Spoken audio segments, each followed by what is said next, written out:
everyone. Welcome. What's going on? Is my microphone's gone low again, hasn't it? God damn it. Every time. How are we all? It's Monday night. We're doing it again. Pressure washing Q&A, or exterior cleaning in general Q&A. I'm here to answer all your questions. We dedicate this Monday evening every week. How's that? Is that better? Test. No, wrong one. Hang on. Test. How's that? Test. There we go. I think that's better. Right. We dedicate this Monday evening in order to give back and try and answer as many questions as possible, because I get lots of DMs during the week, and I don't have time really to go in depth with every person that messages me. So I tell them to come here, and I'll do my best to answer your questions.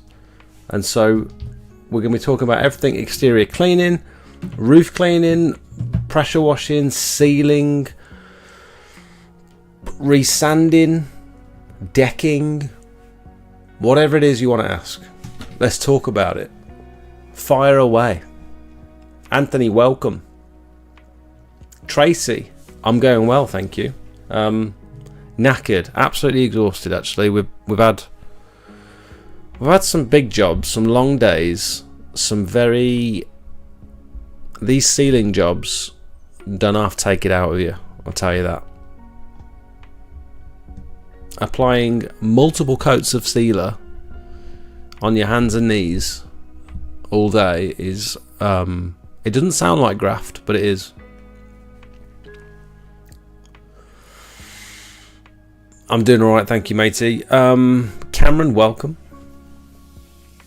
Tintins, I'm alright, mate. Started the gym this morning at 5 a.m. club. Nice. It feels different, doesn't it, waking up at 5 a.m? It feels like you're so far ahead of the rest of the world. It's a great feeling. Waking up super early and getting stuff done. Stuff like going to the gym. It's a great feeling. I just can't do it. I just can't get out of bed. Maybe I'll start trying. I don't know. Matt, welcome. Strange message.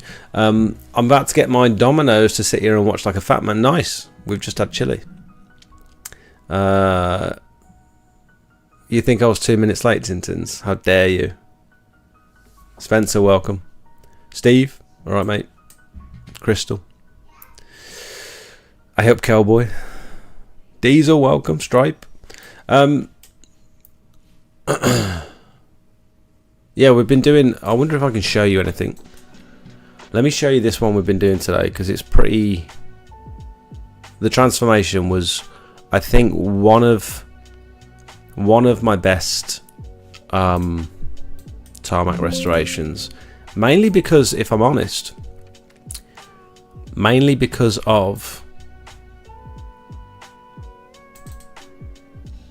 the tarmac repair that we've done. I just want to show you how, like, this is a sneak early peek of next week's video. I just want to show you how it looked before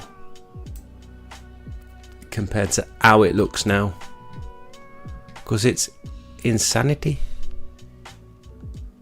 in my opinion. Wonder if I can show you on here. Alrighty, Smouty boy. Sneak peek of next week's video. Who's interested? I only just finished filming it today, so I didn't get a chance to put anything out.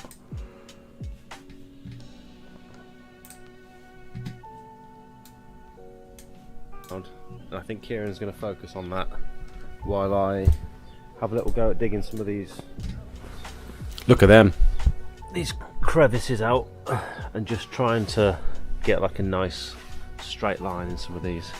Some big chunky weeds. This bit's particularly bad. Look at that state of it. It's just crumbling apart.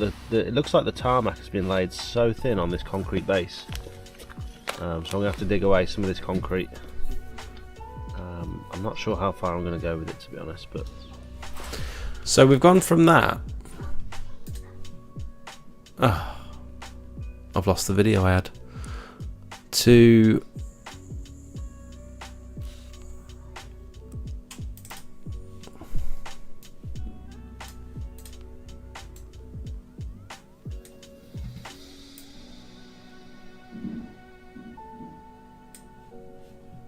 to this.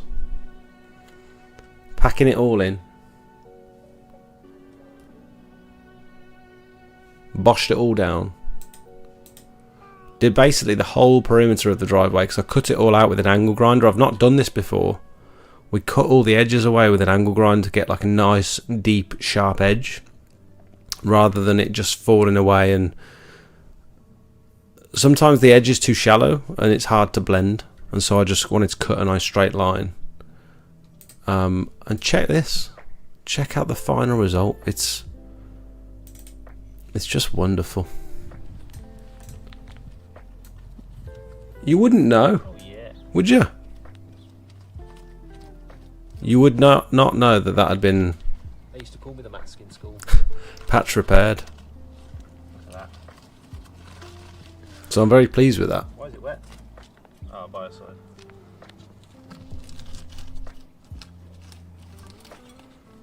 We found some... Remember how that was before, Kieran? We Big found old- some new cold lay tarmac, Better. and it's just so much better than the one I was using before. So that's going to be a corker of a video because we did some repointing in that one as well. On this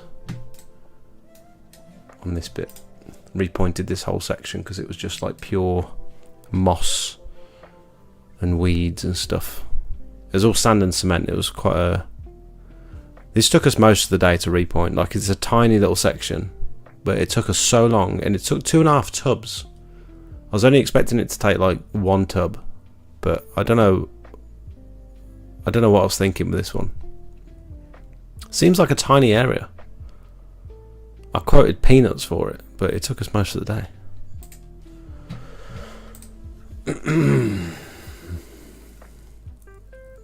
You had your hose burst on you, Craig. High pressure hose or low pressure? I'm assuming you mean high pressure.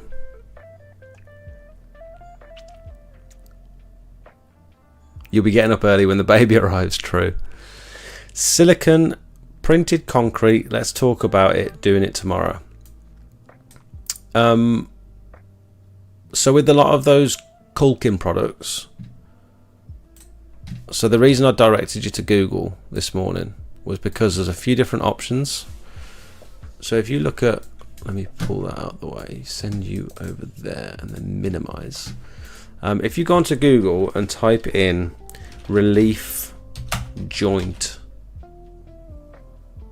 filler. So in pattern imprinted concrete, it's generally laid in slabs, in big slabs. And you'll normally fill it. You'll normally fill those relief joints with some sort of sealer, or like not a sealer. It's like a caulk, like a flexible caulker. And there's a bunch of different ways you can do it. Some people are shoving foam in there first. Some people are backfilling it with sand. But there's a bunch of different types of products. Some of them set hard, some of them leave like a flexible finish. I would have thought you'd want a flexible finish. If it's a relief joint, the idea of the relief joint is that it allows the ground underneath to move, and it allows all the concrete slabs. So if you don't know what we're talking about, pattern imprinted concrete is when they lay like a big driveway. They pour a big driveway like this, and then they cut relief joints into it. So you can see a relief joint just there. What's this picture going to be? Oh, this is Smart Seal. Didn't click on that on purpose, but happy coincidence. So if you look at this one, this would have, I believe this would have been laid in multiple sections, and you can see that relief joint going through. And these tend to just fill up with weeds and moss and stuff, and so ideally what you're supposed to do is fill them with some sort of... Hello. Coffee time. Coffee time. Oh, thank you. Very kind of you.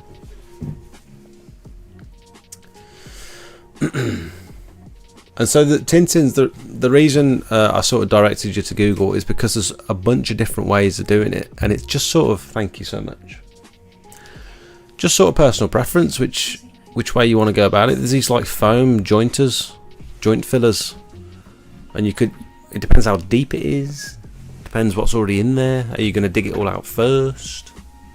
Good night. Good night. I love you. Love you. You can see me. Hey, You know, I saw a man on a motorbike today. He was in a black helmet, black body gear, black motorbike, and then on his backpack he had a big pink teddy, like the same size as him, riding on his back. Whisker. Yeah, bright pink. And purple. Maybe. And white. Maybe. Love you. Love you. See you in the morning. See you morning. Thanks, my coffee, mummy. And me. And Maya, did you make it? Thank you. Oh. Honestly, if I'm fully open and transparent, I've never done this bit. My quotes have never included this bit, which is why I didn't want to point you towards a particular product, because I can't vouch for it. I've never done it before. I've always told the customer, because it requires an extra visit, you need to wait for this. You can't seal over the top of these products, because then the sealer is sat on something that's flexible and it's going to crack and it's going to look rubbish afterwards. And so you'll need to clean it, seal it on a separate day, and then come back on another day to do this bit. And we travel sort of all over the country to do these jobs, and the last thing I want to do is book in an extra visit just to go and squeeze some of this in. The other thing I don't know is how much you use, and so chances are you have to buy way more than you need just to make sure you don't run out on the job, and then like return whatever you don't use. Because how often are you doing these pattern imprinted concrete jobs? Probably not very often, probably once in a blue moon. So the last thing you want to do is have loads of this stuff in boxes on your shelf that you're not using. So that's the reason I don't do it. I leave it to the customer to do it. I'll say, ideally this should be filled afterwards. This is something you can do yourself with one of those caulking guns. Thanks, Matt. Just finished that big job today, Jake. All the photos in the Discord. If you wouldn't mind taking a look at the flyer and the marketing, I'd like some feedback to make it the best it can be. Looks line, let's have a look, matey. Let's have a cheeky little sticky beaky. I'm doing a resanding job. I'm doing a job on resanding it with the Pro Joint Poly Sweep sand for the first time. Is it good at keeping the weeds down for longer? Yes. So the way that I describe it to the customers, I'll never say to the customer, this will stop the weeds. You should never say that, because you've got no control over when the weeds will pop back up. The only thing that will stop the weeds for good is regular maintenance and weed killer, which you probably can't be held responsible for. And I'm not taking, like, if a weed pokes up after I've cleaned, like a week after I've cleaned the driveway, look, we've done our job. We've done a cracking job at cleaning it. We've chemically treated it and we've resanded it, and it looks mint by the time we're done. Anything after that, that's up to you. We've done the job as best we can do. The only thing we haven't done potentially is visited a week beforehand to apply weed killer. That's the only thing left out of our process, but we're also not charging you for that bit either. So what I will say about anything like sealer or the Pro Joint Poly Sweep, anything that sets the sand hard between the joints is creating that additional barrier to slow the weeds down. It's going to be harder for the weeds to poke back up through, but it's not going to stop them forever. Nothing will stop them forever. Even concrete. You imagine, like, what's that statistic about how long it would take if the humans were like wiped off the face of the planet today, how long it would take for there to be no trace of humans left on Earth, because nature would just take back. Everything would overgrow again, and stuff would corrode, metal would like rust, and it doesn't take long for nature to take back over if it's not being regularly maintained. I forgot what that figure is. That's maybe someone can look that up. Why isn't Discord working? Come on. Looks like you might have to remind me in a minute because Discord's not opening for some reason. Oh, it's nice to have a hydraulics place nearby, Craig. Someone else mentioned that they got their hose sorted from a local hydraulics place. I wonder if I've got one, because that would be handy to know. Like if I've got a burst halfway through my hose, can I just nip there, get them to patch repair it or whatever they have to do, and get me going again? That'd be the way to do it, rather than having to like order another 30-40 meters of hose and replace the whole thing, because it's expensive. High pressure hose is expensive. Did you use the blowtorch? No. So the reason I didn't use the blowtorch is because I thought we were going to be messing about a bit with that cold lay tarmac. So I put in the Discord this morning, has anyone got any experience heating this cold lay tarmac up? Because I've heard you can get better results.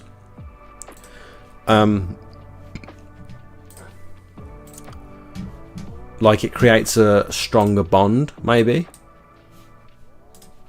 And so I was quite interested in that. But in order to do that, first you need some sort of burner or propane tank. Like I was thinking like a weed burner that you see in like hardware shops and stuff. And then you need the gas for it, whatever it runs on.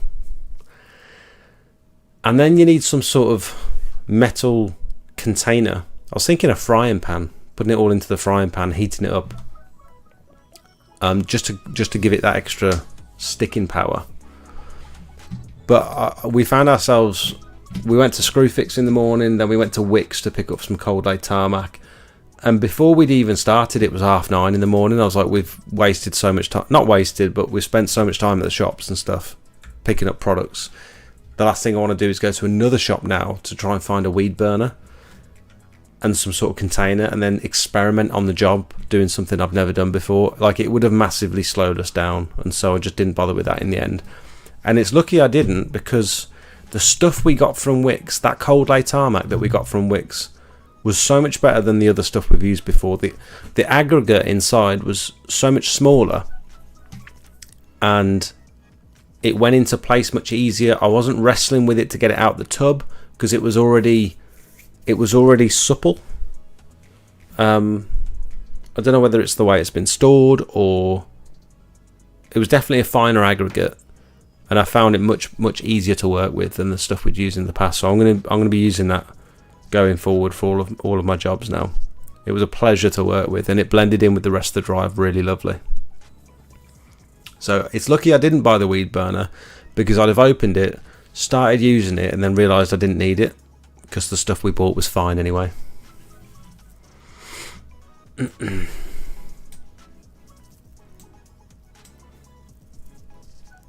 Thanks, Stripe. How do you find the time to do everything? All the work, the admin, then the content. I've been going for 3 years and I struggle to keep on top of it all. That's a very good question, Elliot. It's a very good question. So the content, I've found a little solution for that now. I've took a leaf out of Cedar's book. So I noticed earlier on that Luke at Cedar's Exterior Cleaning, he was posting 3 times a day. He was doing a walk around of the job in the morning, and then he'd do like a mid-job update, and then he'd do like a wrap-up of the job. And I thought that's a good idea. Like, it's clearly driving engagement. He's getting thousands of followers. Like, he flew past me in terms of followers. I was on about 45,000 on Facebook, and 1 minute he was on 20,000, and then he flew past me. Now he's on like 70-odd thousand in such a short amount of time. And I thought, well, it's probably all these videos he's putting out, and it's clearly the comment section really engaged with him and stuff. So I thought, let me try that for a bit, and I don't want to copy him. But we've got some very interesting jobs coming up at the minute, and so I thought I don't want to just do a video selfie style and then put it straight out raw. So there is a little bit of editing, but I found the time, it's difficult for Luke because he's trying to do everything himself, but I'm able to film stuff or ask Kieran to film me doing stuff, and then in the van between jobs I'm able to quickly edit something together and post it out on all the platforms, and that's been really efficient. It's been a really nice way of doing it. But recently, being back on the tools, now that Jakey's gone, it's just me and Kieran, I have found that I'm struggling to keep up with all the admin. And having a day off where Kieran's out doing some resanding or whatever it might be, or he's got the day off because we've moved the days in the week like we did last week. We didn't work Friday, but we worked Sunday instead because the weather was going to be better for sealing. I still worked all day Friday, but because I weren't on the tools, I was able to catch up with all of my admin, all of my quotes and stuff before the weekend. And those days are so precious because it's not often that I get to do that. And so a lot of the time, the admin stuff does just, unfortunately, pile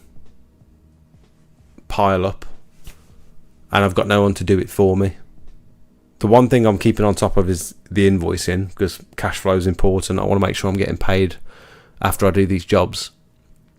So it's like, it's invoicing first, and then it's quotes and admin, and then it's unfortunately the videos come last on the agenda. It's very difficult, and I don't know how long I can keep it up for, because it's a hell of a lot of work. Even now, like I was thinking to myself earlier, I'm not going to stream tonight. I need a night off just to do nothing. But I thought like the live stream is the one kind of consistent thing. So I know some people sit there and wait for me to go live, which is, you know, it's disappointing when you're waiting for someone and they don't show up. And so I like doing this, and it's an opportunity to give back and stuff. But yeah, trying to do the YouTube, and it's a hell of a lot of work, definitely. And it's just, I'm waiting for something. I don't know what I'm waiting for. I was thinking about, I've got applications to employ someone, so I've got about 15 people that have applied for a job, maybe less, I can't remember. And I'm just wondering whether it's the right move, because now that I'm back on the tools, I'm filming loads more. I'm filming everything. When I was off the tools for a little bit, and I was doing mainly admin stuff, I was making a hell of a lot more money because I was able to actually get in front of the computer, quote the work, go and visit people, get in front of my customers and stuff. I was able to do all that stuff that I wasn't doing very well before. So I was making loads more money and putting so much more stuff in the calendar, but the content was taking a back seat. But it's the videos and the pictures and stuff, that's what I really love doing. So something's got to give, and I was thinking, and I just need to make the decision to like employ someone. I think I haven't had a chance to really look through all the applications yet, but I think Kieran needs a labourer with him. And even if I'm going out 2 to 3 days a week with the boys and then using the other 2 days as admin, that makes a lot more sense to me. And sort of planning the calendar, looking in the calendar. I was talking to Soph about this the other night. She said, look in the calendar, pick 1 or 2 jobs a week that you're going to film that are going to be good, like interesting jobs, and just go to them ones with the boys, and then the other days of the week use those as admin. And she's right. I just need to bite the bullet and employ someone. I just haven't had time to even breathe, let alone do all that extra stuff. I don't know. It's difficult, Elliot. Like long answer, long story short, it's very difficult. And yeah, you know when people burn out because they work too hard. Like I can feel it. I can understand it. I don't know whether it's burnout or whether you just need a break, but yeah, keep trying to keep going at this pace. it doesn't feel like it's going to last forever, so I'm just trying to make the most of it while I've got the energy. Evening Cedars, just talking about you, mate. Keep smashing it, everyone, and remember, well, it's going good now. Put some money to one side for winter. 100%. Yeah, 100%. Winter is where most people struggle in the exterior cleaning world, so cracking advice, Craig. Put some money aside for winter. The Fresh Rinse, 190 square metres of sandstone ground out today. Me and the main man, Mitch from Regen. Nice. I saw your sandwich, mate. That was not a sandwich. That was a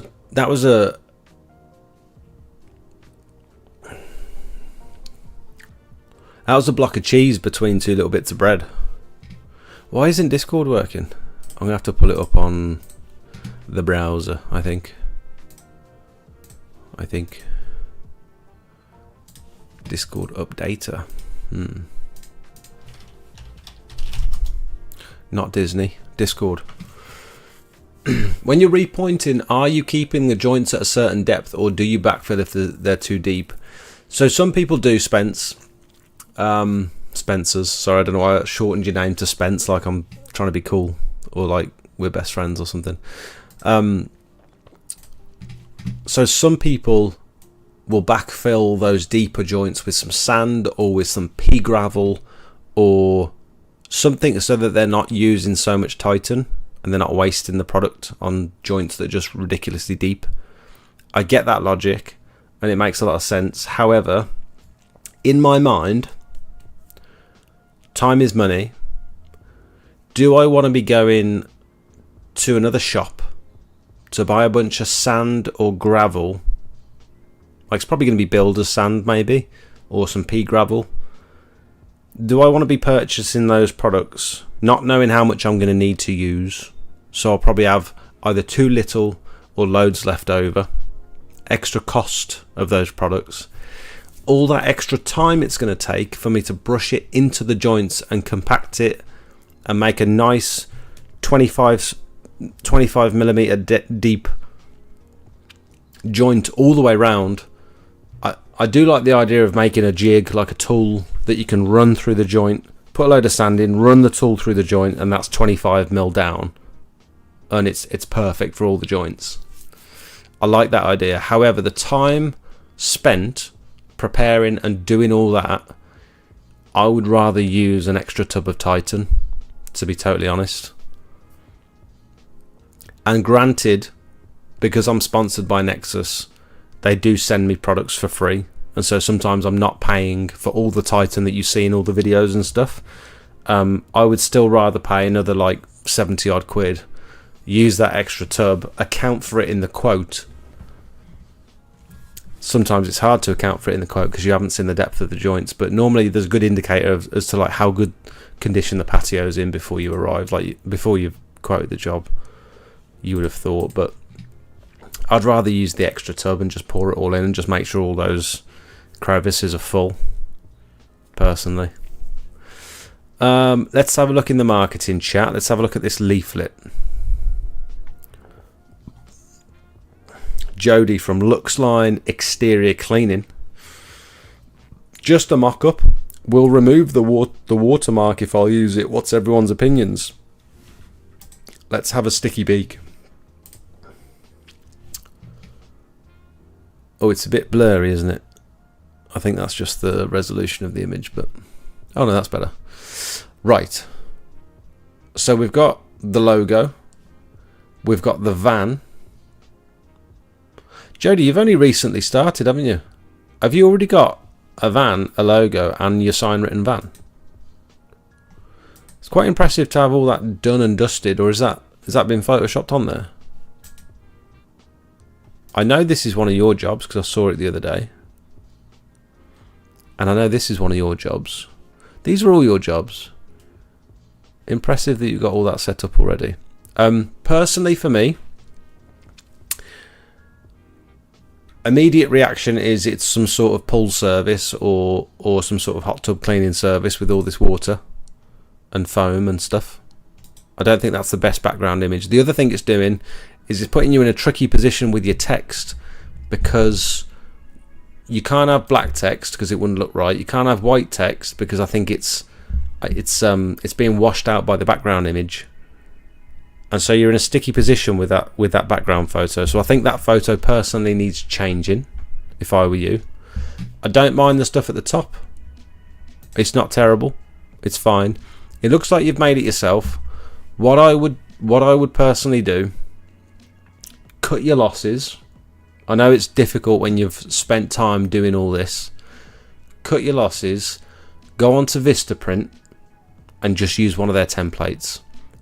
I spent time doing this in Photoshop. I spent so long getting all the margins right, getting the thickness of all the borders proper, trying different text and stuff, and it takes so long. Whereas you can just go into Vistaprint and their templates are just always going to look so much better. That's personally what I would do. I don't know what anyone else in the chat thinks. Feel free to. Jodie's asked us to pull this up on stream, so if anyone's got any more feedback on this leaflet, feel free to offer it. I think it just looks very made with postermywall.com. I think I wonder if it is a template. It's a bad template if it is one. That's just my opinion. I think you've got relevant information on there. Your website, I don't know how many people are scanning QR codes. I don't like the idea of QR codes anymore because I've realised that I've never used one. Apart from like doing a Netflix game? You have to scan your QR code on the TV or something, but other than that, I've not bothered.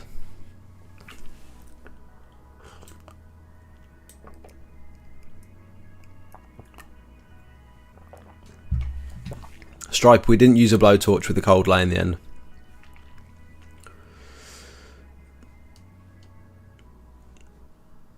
Regen, how was it, mate? Are you going to be doing Titan with that? A few kettles of boiling water on the Tarmac bags help it compact nice. A few kettles of boiling water over the closed bag. So I've got a big yellow fresh bag of Tarmac, cold lay Tarmac. You'll just pour in boiling water over the bag. That's weird. That seems weird. Just about to order 13 drums of sealer. Oof. I'm not sure I'd be doing any job that requires 13 drums of sealer, to be honest, unless it's Tarmac sealer. I'll do that. Had our third job this weekend, Jake. Thanks for all the help and advice over the journey. More to come. Nice. Wasim, well done, mate. I remember talking to you and your business partner, potentially, in the Discord a while back. It's good to hear that you're doing well. Well done. Jamie, welcome.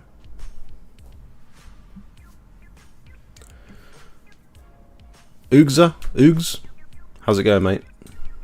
Just on a roof quote, sorry I'm late. Nice, Darren. How you getting on? What's your Discord? Luke, you have to become a paid member of the channel to access our Discord, although there are some free ones out there. I was criticised the other day for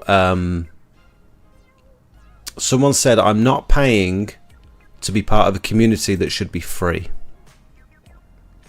And it kind of bugged me a little bit because or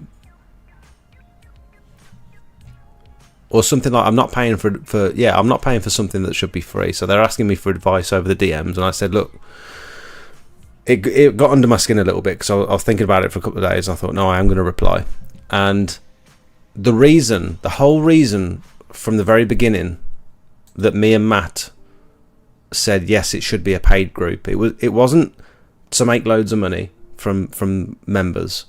The reason it's a paid group is because all these people in the Discord are serious about wanting to learn and wanting to be a part of this community, and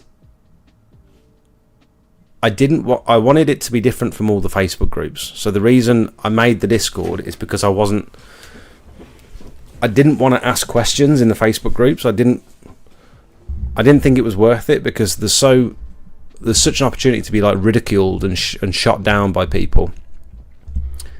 And it sounds like I'm trying to create this safe space where no one's horrible to each other and stuff, and that's not what I'm trying to do at all. But there's loads of trolls everywhere. There's loads of people that aren't necessarily, they haven't got your best interests at heart.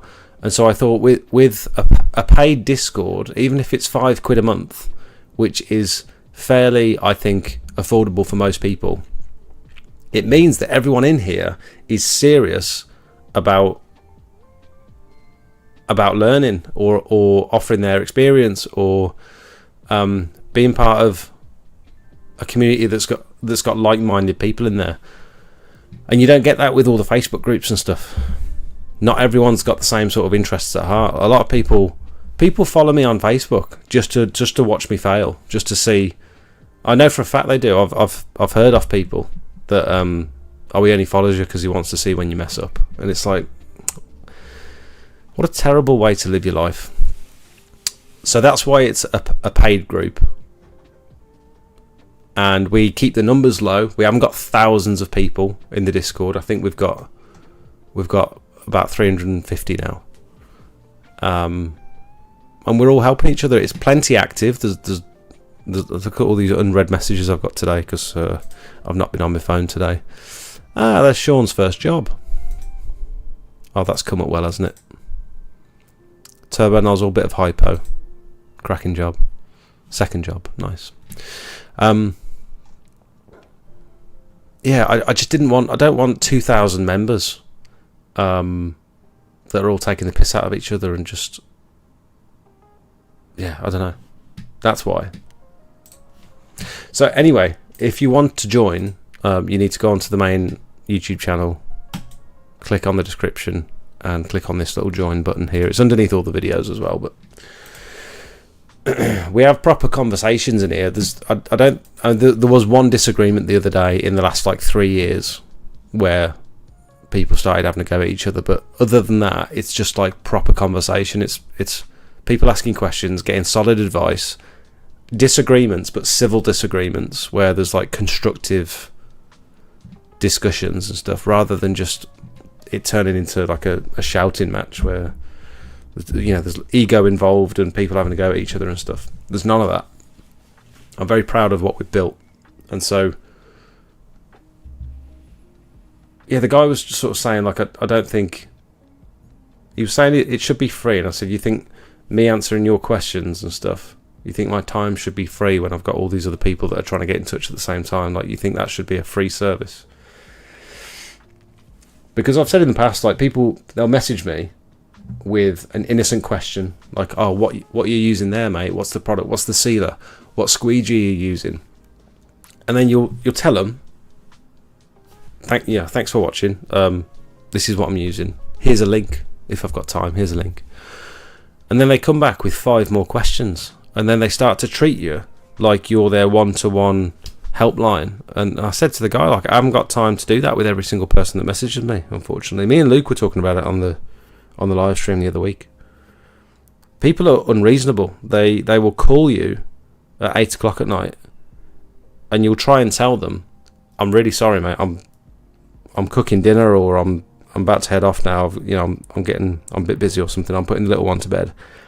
And they'll keep talking. They'll ask another question. Some people are oblivious. It's crazy. Like, I was all for it in the beginning, but it just gets a little bit too much sometimes. So I dedicate my time to the Discord and to these Monday night live streams where I get to actually spend some time answering questions. So this is my sort of opportunity to give back a little bit, I suppose. Tiger Tail roofing torch. I did see roofing torches, but they're like 70 quid. I don't really want to spend that on, like, we're not doing tarmac repair often enough for me to justify buying one of them just yet, I don't think. Maybe at some point. Do you ever use a weed burner on the area to be cleaned in lieu of weed killer? Guessing you could use a weed burner and don't have the same issues needing a PA1, PA6. I heard you do. I heard if you're killing weeds, regardless of the method, I heard you do need a PA1, PA6. I might be wrong. Macaulay, welcome to the Discord. Thank you for becoming a member. Yeah, that's it, Daz. The back's hurting a bit. We found a nice new. It's not a new method. It's a different take on our old tarmac sealing method. Before, you guys know that we pour. We found out like last summer. Me and Jakey figured it out that if you pour the tarmac sealer, you get a much more consistent finish, and it's easier to get it all into the little nooks and crannies much better, and then just back roll it from there. So in combination with pouring the first coat on, which uses loads of sealer, we roll back until your roller's dry. So you can avoid leaving streaks and lines by rolling all that, like that puddle backwards, and then drying off your roller, and then rolling it all again and pressing hard to get all that sealer out of the joints, because you don't want it to pool in the pores of the tarmac. So we do that, and then within about 20 minutes that first coat's almost dry, and then we go in with the second coat, but this time we're using the scuttle. We're dipping it in the scuttle and then rolling it on for the second coat, because the second coat doesn't need to be as heavy as the first one. And then I don't think you're going to have drying issues, and I don't think you're going to have issues where you've got streaks. So that's what we did today, and we had a pretty much perfect finish, I'd say. One of the best I've done. Considering the condition of the tarmac, it's one of the best. The least streaky finishes we've had. Wonder if I can show you. Here we go, look. I'm trying to get some decent drone shots. Like, as finishes go, I can see a couple of marks here, although it is still drying, so it will even out a little bit. My drone started wobbling, and the gimbal's not quite right on the drone. Sometimes you have to like land the drone, turn it on and off again, and then it films perfectly fine. I think I've crashed it too many times, but I think that's a real decent finish, don't you? See the little wobble on the drone, and then you'll fly it back the other way and it doesn't wobble. Oh, it is still wobbling. Damn it, that's annoying. Maybe I need to get that looked at. Backfilled with kiln dried, and it worked a treat, but when I see videos of grinding, it doesn't look like people are bearing depth in mind, so just wondering. Yeah, Spencer's, we ain't that close, mate. Yeah, it's we eyeball it. We're not measuring to a specific depth when we're grinding out the joints. It's just through sort of experience that I can look at a joint and think, yeah, that's plenty deep enough, or no, that's definitely too shallow. I'd like a system that Matt came up with, where he's got like a depth gauge on his grinder, and he's got extraction going into a vacuum and stuff, so he's got it properly sussed out. I'd like to figure that out one day. Just having a depth gauge on your grinding wheel would be perfect. It would be like, I think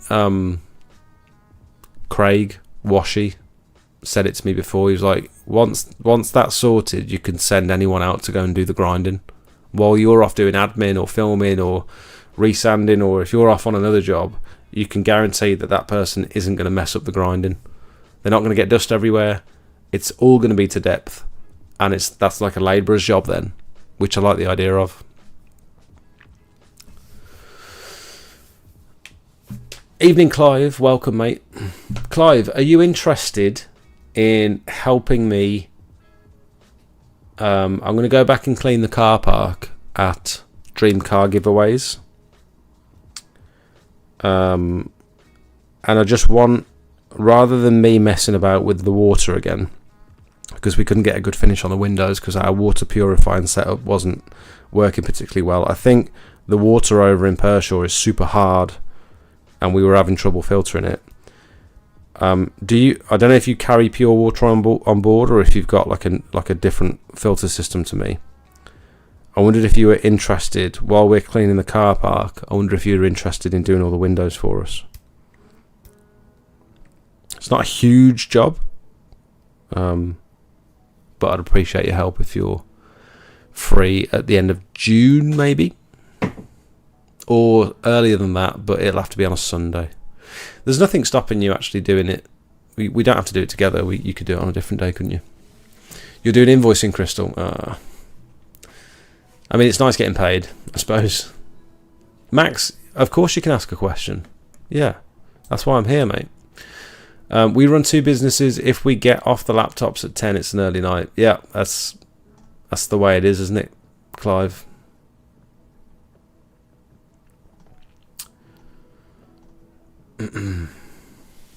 I'm a little bit behind on messages, so for those of you that haven't been here very often, I do try and read when I haven't got a guest on. I do try and read every single message, and it might be that you've posted a message a while back and you might think I've skipped your message, but I haven't. I'm just slowly working down them, so you have to bear with me. I get distracted and I go on tangents and rants and stuff, but I do try and get everyone's, because you're taking the time to sit here and type something. The least I can do is read it.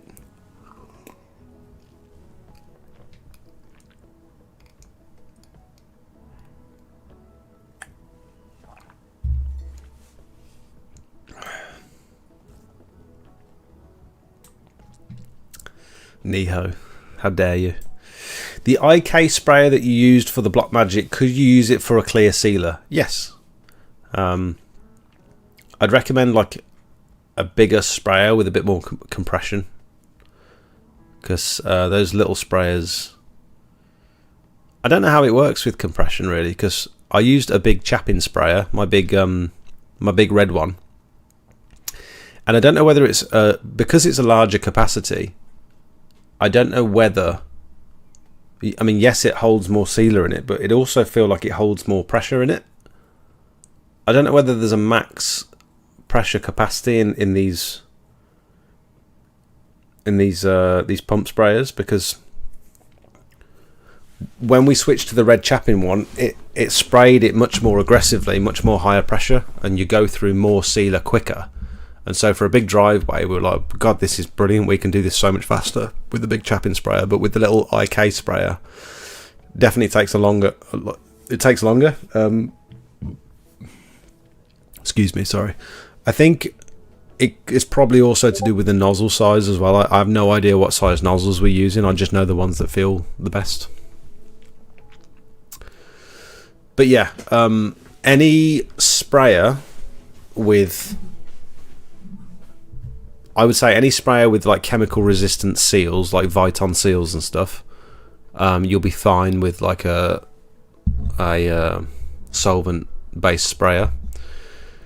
And with the water based sprayers, you can pretty much put the water based sealers. You can pretty much put them through anything. You can put it through a gardener backpack as long as you clean it out properly. It's not aggressive enough to damage any of those seals. It's a multitude of block paver jobs and all booked in, so I'm just going to buy it all at once, chasing my house. Oh dear. At least you're busy, Cedars. We don't want to complain, do we? I catch myself complaining every now and again that I'm so busy, but we wouldn't have it any other way, would we? We wouldn't want it any other way. Tell them to pay for the Discord or offer a 1-hour consultation call for 500 quid. I don't know, I just think...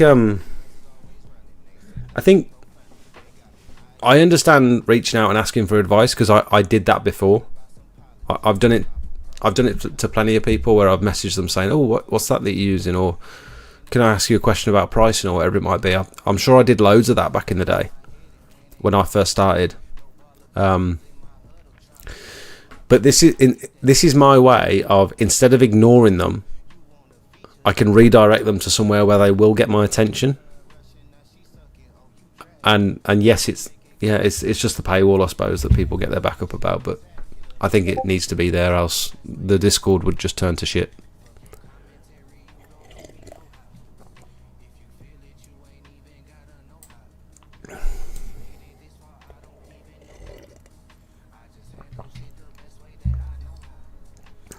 Spencer said the Discord has helped me grow my business and take it to the next level, and it's cost me near enough a meal deal a month. There you go. No one out there is good enough to warrant 500 quid for advice. You should see what some of these gurus are charging, Clive. And so what, Clive, if that's what you think, what's your take on courses? Because a lot of these courses are upwards of 500 quid. So would you not pay for a training course that's led by one person, for example, where you can, because it's the same thing, isn't it? It's still just advice. Maybe you get a certificate at the end of it.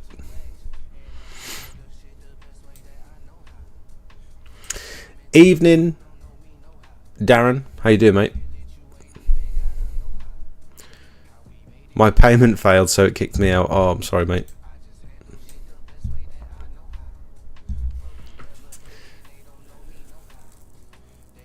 The green lid is 6mm, the orange lid is 10mm. Coconut, what are you talking about? That must have been so far back. I don't even know what we're talking about. The green lid? Not sure. Sorry, mate. Jake, I find the Discord helpful from a window cleaner on the dark side. I know. I think it's about pressure washing. I find the Discord helpful from a window cleaner as I think it's about pressure washing. As I'm thinking about pressure washing. Sorry, mate. I'm tired. Sorry.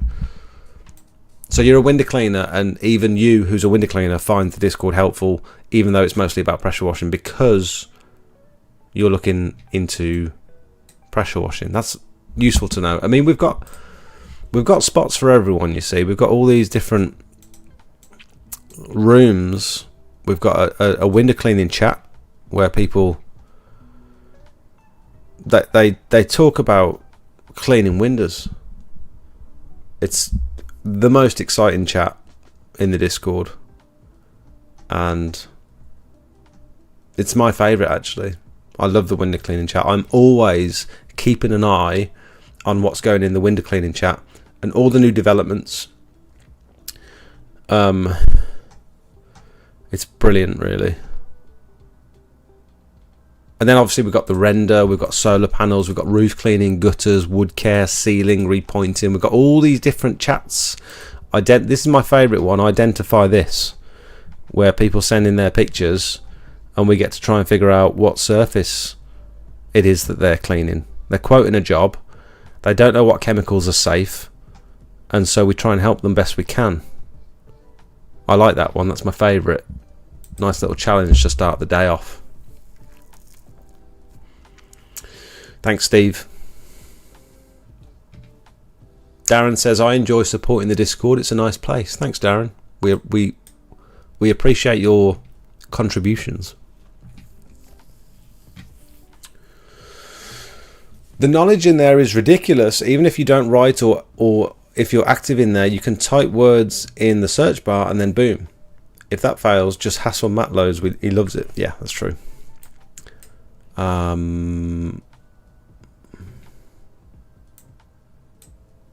I won't use a weed burner as it leaves burn marks on some surfaces. Yeah, that's another thing that I wasn't too sure about either. The Discord general voice can get wild. Some of the best tips and advice get spoken there, and we have a laugh. Oh, that's nice. That's nice to hear. With the grinding setup, you also can't damage anything. It's near impossible to cut into the surface. Are you using one of those little spindle ones instead of a grinding disc? Is it one of them little... one of them?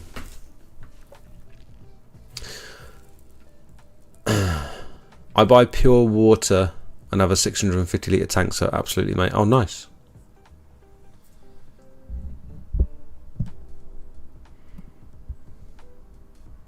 Amazing. Thanks, Clive. Use spotless water in Redditch at Morrison's. Yeah. Take 3 or 4 25 litre drums, cost about a £5. Yeah, it's just effort, isn't it? It's just effort and hassle. And I'm not a window cleaner. I use the Gloria 410T that Joe's Jets uses, and it's a lovely bit of kit. It is. It's also got a lovely price tag to go with it. That looks like a blade wobble issue with the drone. Either one blade isn't straight or it's slightly bent. Oh, okay, that could be it. I've recently swapped the blades out on this thing because I crashed it A blade wobble issue.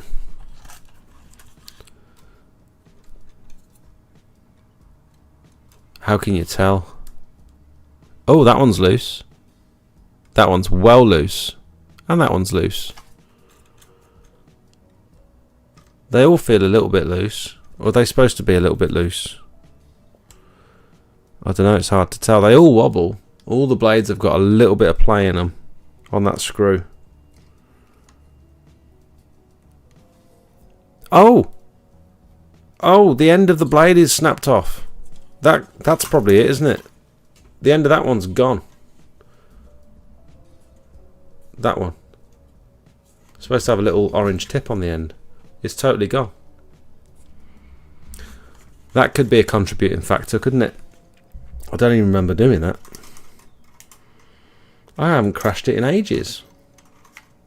I have had some serious tumbles with it, but I'm sure I replaced all the propellers last time I crashed it. Well, that hopefully will sort that then.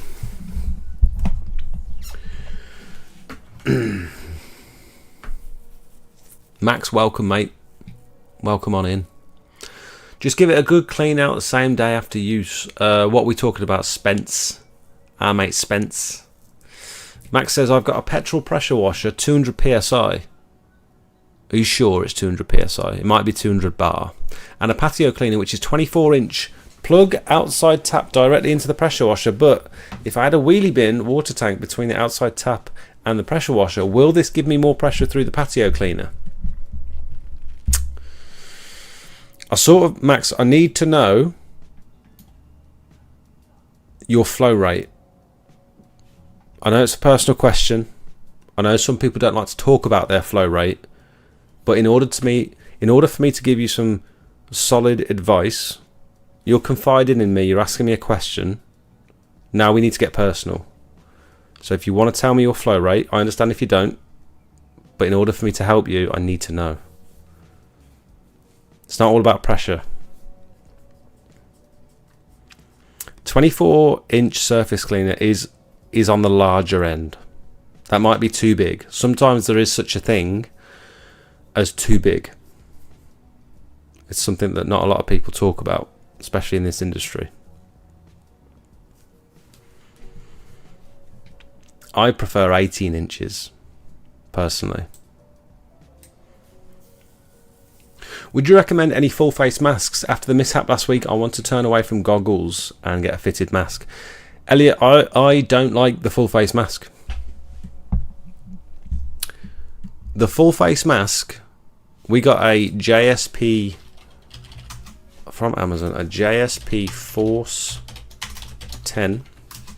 And I reckon you can't go very wrong with this.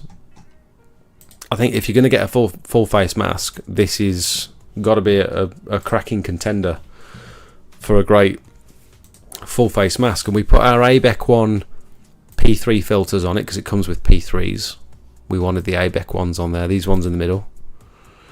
And it's uncomfortable. I'm just going to say it. It's uncomfortable. I don't want to wear it. I never look forward to wearing it. On these big ceiling jobs, when you've got to wear it for like half to 3/4 of the day,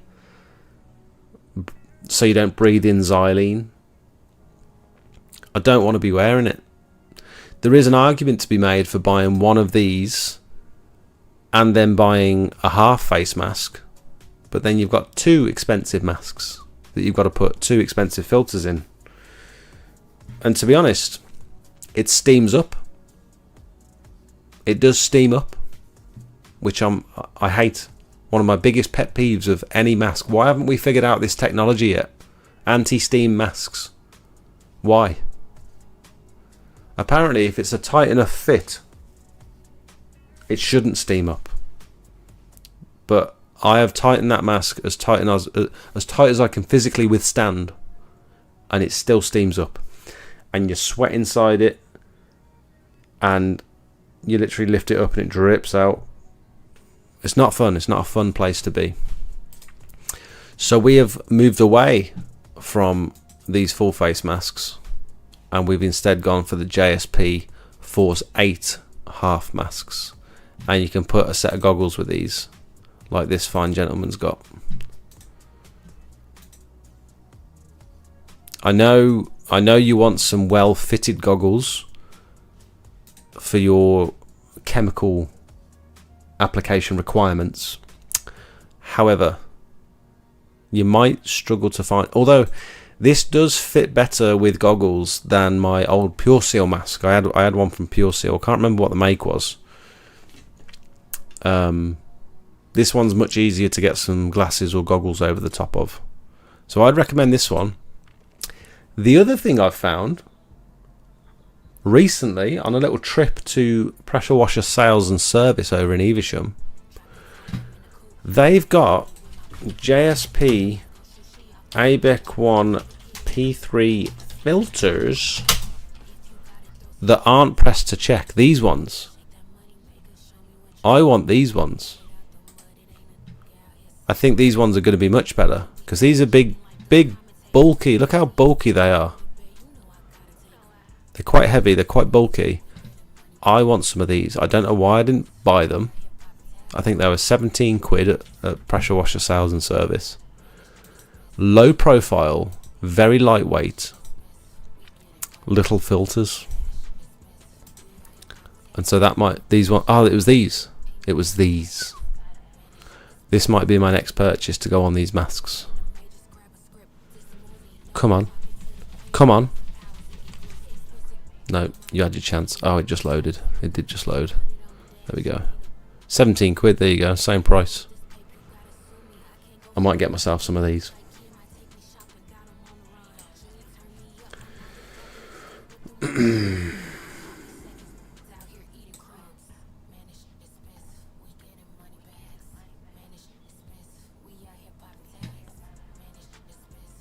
Courses are qualifications, and if you're not qualified, you're not insured, so not really the same, mate, but I get your point. Yeah. Courses are qualifications. Do you think all courses are qualifications? If you're not qualified, you're not insured. What qualifies as a qualification? Because there's loads of people out there doing courses. And I don't think a lot of them are coming away with qualifications. You know what I mean? I don't know.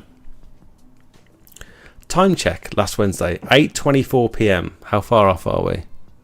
We're 10 minutes out. 11 minutes out. Not so bad.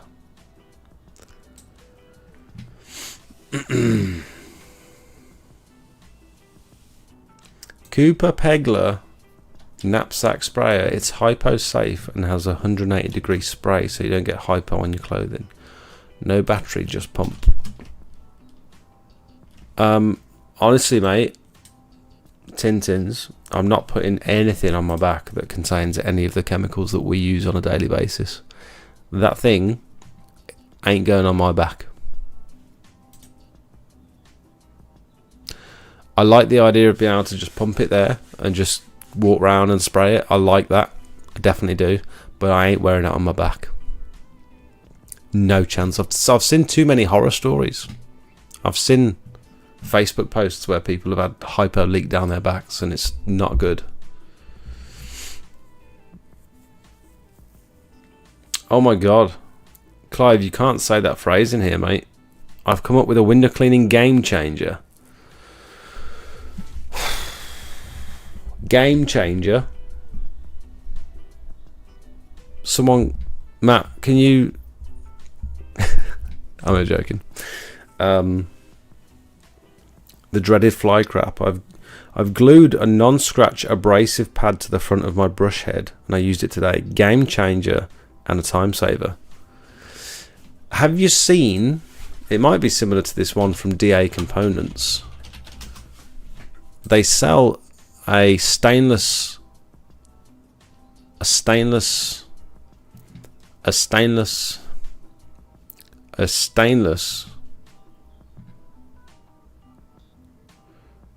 scrub pad.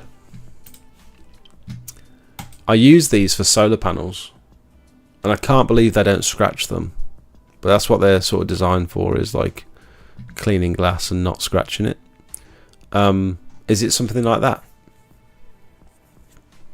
Because I can imagine this will get all sorts off.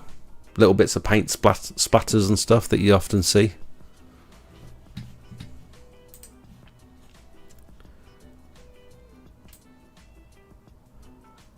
Flow rate is worse the older you get. More flow, more go. A few beers help. If you have low water flow from a customer's tap for pressure washing, would it work to connect a booster pump to the tap to up the flow? I suppose it would. I think the chap from not Benidorm. What's that place down south? It's not Benidorm. Why have I got Benidorm in my head? The guy that does really well on Facebook and YouTube. It's not Benidorm jet washing. It's, oh god, I know he uses one. I think he uses one. Why can't I think of it? That's so stupid. Yeah, I think he's got a pump on his setup that pulls more water from the customer's tap, and he's like never had flow issues or something. I don't know. This is second-hand information from someone else, so don't trust what I say. But yes, it could work. I'm starting a pressure washing business in Italy. I had a low budget. I have an 11 litre per minute pressure washer with a 14-inch flat surface cleaner and other stuff. Is it good to resand using 0.5mm dry sand? Is my equipment decent? Sally, welcome to the stream. Congrats on setting up your business. What I'd say is that little 14-inch flat surface cleaner, you're probably going to only be able to utilize that on slabs and stuff. I don't know what sort of surfaces you have over in Italy, but we only use those really most of the time, especially if you've got sort of smaller equipment. It's going to be most beneficial to use it on just like patio slabs. If you encounter any block paving, you want to be using a turbo nozzle. I don't know whether you guys have block paving over in Italy. In my head, I've got cobbled streets. Do you have cobbled streets in Italy? I wouldn't bother using the flat surface cleaner on your block paving, is what I'm saying, because you're not going to get all the weeds out. 0.5mm dry sand. How fine is kiln dried sand? I'm sure it's probably around about that. Yeah, 0.1 to 0.7mm. Yeah, I think you're around about right there, mate. Yeah. Talking about masks, I ordered one overnight from Amazon, used it today, then thought this doesn't seem right. Turns out it's a P1 mask. P1, just like, I don't know. There are anti-steam masks, but you won't buy one. They're over £1,000. 3M respiratory helmet. Yeah, I think Cedars was talking about buying one of those because he still hasn't found a solution for the bearded man. Bearded man versus mask. I'm not sure what the flow rate is. 522 litres per hour. How much is 522 litres per hour in minutes? Wait, that's not what I want to ask. To calculate how much 522 L per hour is in minutes, you divide the hourly rate by 60, since there are 60 minutes in 1 hour. So 522 litres per hour is equivalent to 8.7 litres per minute. Thanks. I mean, the answer would have sufficed. You didn't need to show me your workings. We're not in school. 8.7 litres per minute. So yeah. What was the question? I forgot what the original question was. Oh, yeah. 24-inch surface cleaner on 8 litres per minute is ridiculous, to be honest. I don't know who sold you that or whether that's something you bought yourself, but your flow rate wants to match the size of your surface cleaner. So ideally on an 8.7 litre per minute machine, you'll want like a 9 or a 10 inch flat surface cleaner. 24 inch surface cleaner, you want to be running at least 25 litres per minute, really, is the honest truth. And if you're trying to use it on block paving, like I said before, it's not going to work too well. We only use our flat surface cleaners on like tarmac, resin, patios. We don't use it on block paving, really. We've tried loads of times. We've tried recently and it's just rubbish. Always use the turbo nozzle.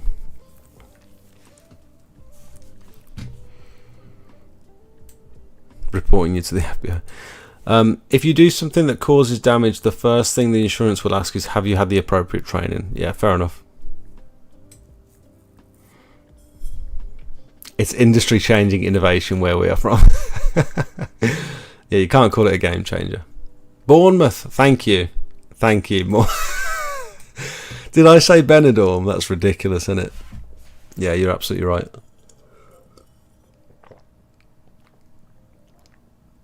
We're not allowed to pull water from customers' taps, as it could backfeed and draw water from external source into the customer's house, which isn't allowed. Ooh, there you go. In Italy, we have similar to UK auto blocking that you do in your videos. There you go. Yeah, perfect. My ex had a gigantic patio. I wondered what you were going to say then, Max. She had a gigantic patio. So I bought it for that originally, just assumed it would be good for covering a super large area. It is definitely good for covering a large area, but you just need the flow behind you to really give it that oomph. I bought a Lance with a turbo fitted to it. Massive difference in vibration. Felt a lot more steady. Great advice, mate. Who gave you that advice, Clive? Was it me? If so, you're very welcome. Just checked the JSP Press to Check P3 filters for the Force 8 and Force 10 mask will protect you for spray but not for fumes and vapours.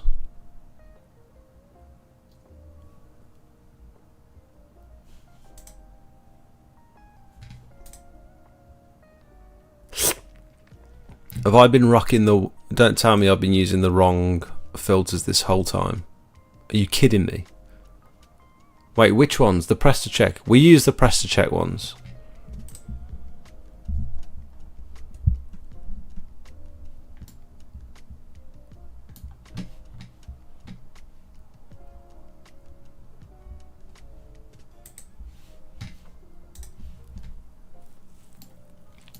Filters offer protection against organic vapors and gases. Organic vapors and gases. Inorganic gases excluding carbon monoxide, sulfur dioxide and acidic gases, ammonia and organic ammonia derivatives, solid and liquid hazardous such as radioactive particles. I'd say that covers us, mate. Inorganic gases, organic vapors, sulfur dioxide and acidic gases, ammonia and organic. I think we're good, personally.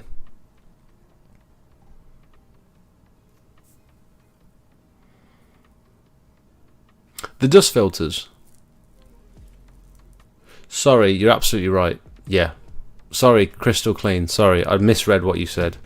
The P3 filters are just for dust. Yeah. My bad.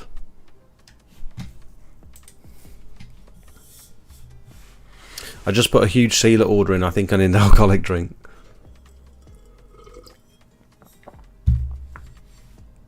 There you go, Clive. Nice one. Has anyone got any questions for me? Should we jump in the Discord and see who's about? Oh, I keep forgetting the Discord's not bloody working for some reason. No, I'm going to have to get rid of you. End. And then we're going to go over here. Nope. Over here. Is anyone in the Discord? Test, test, test. Hello. Microphone access is denied. Okay. We're going to have to use... Why is microphone access denied? Why did it just say that? I just ignored the message. Hang on.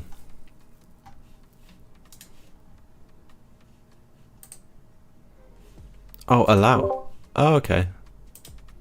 It wouldn't let the website use it. Is my voice gone low again? It has, hasn't it? Doesn't matter. I'm sure it's fine.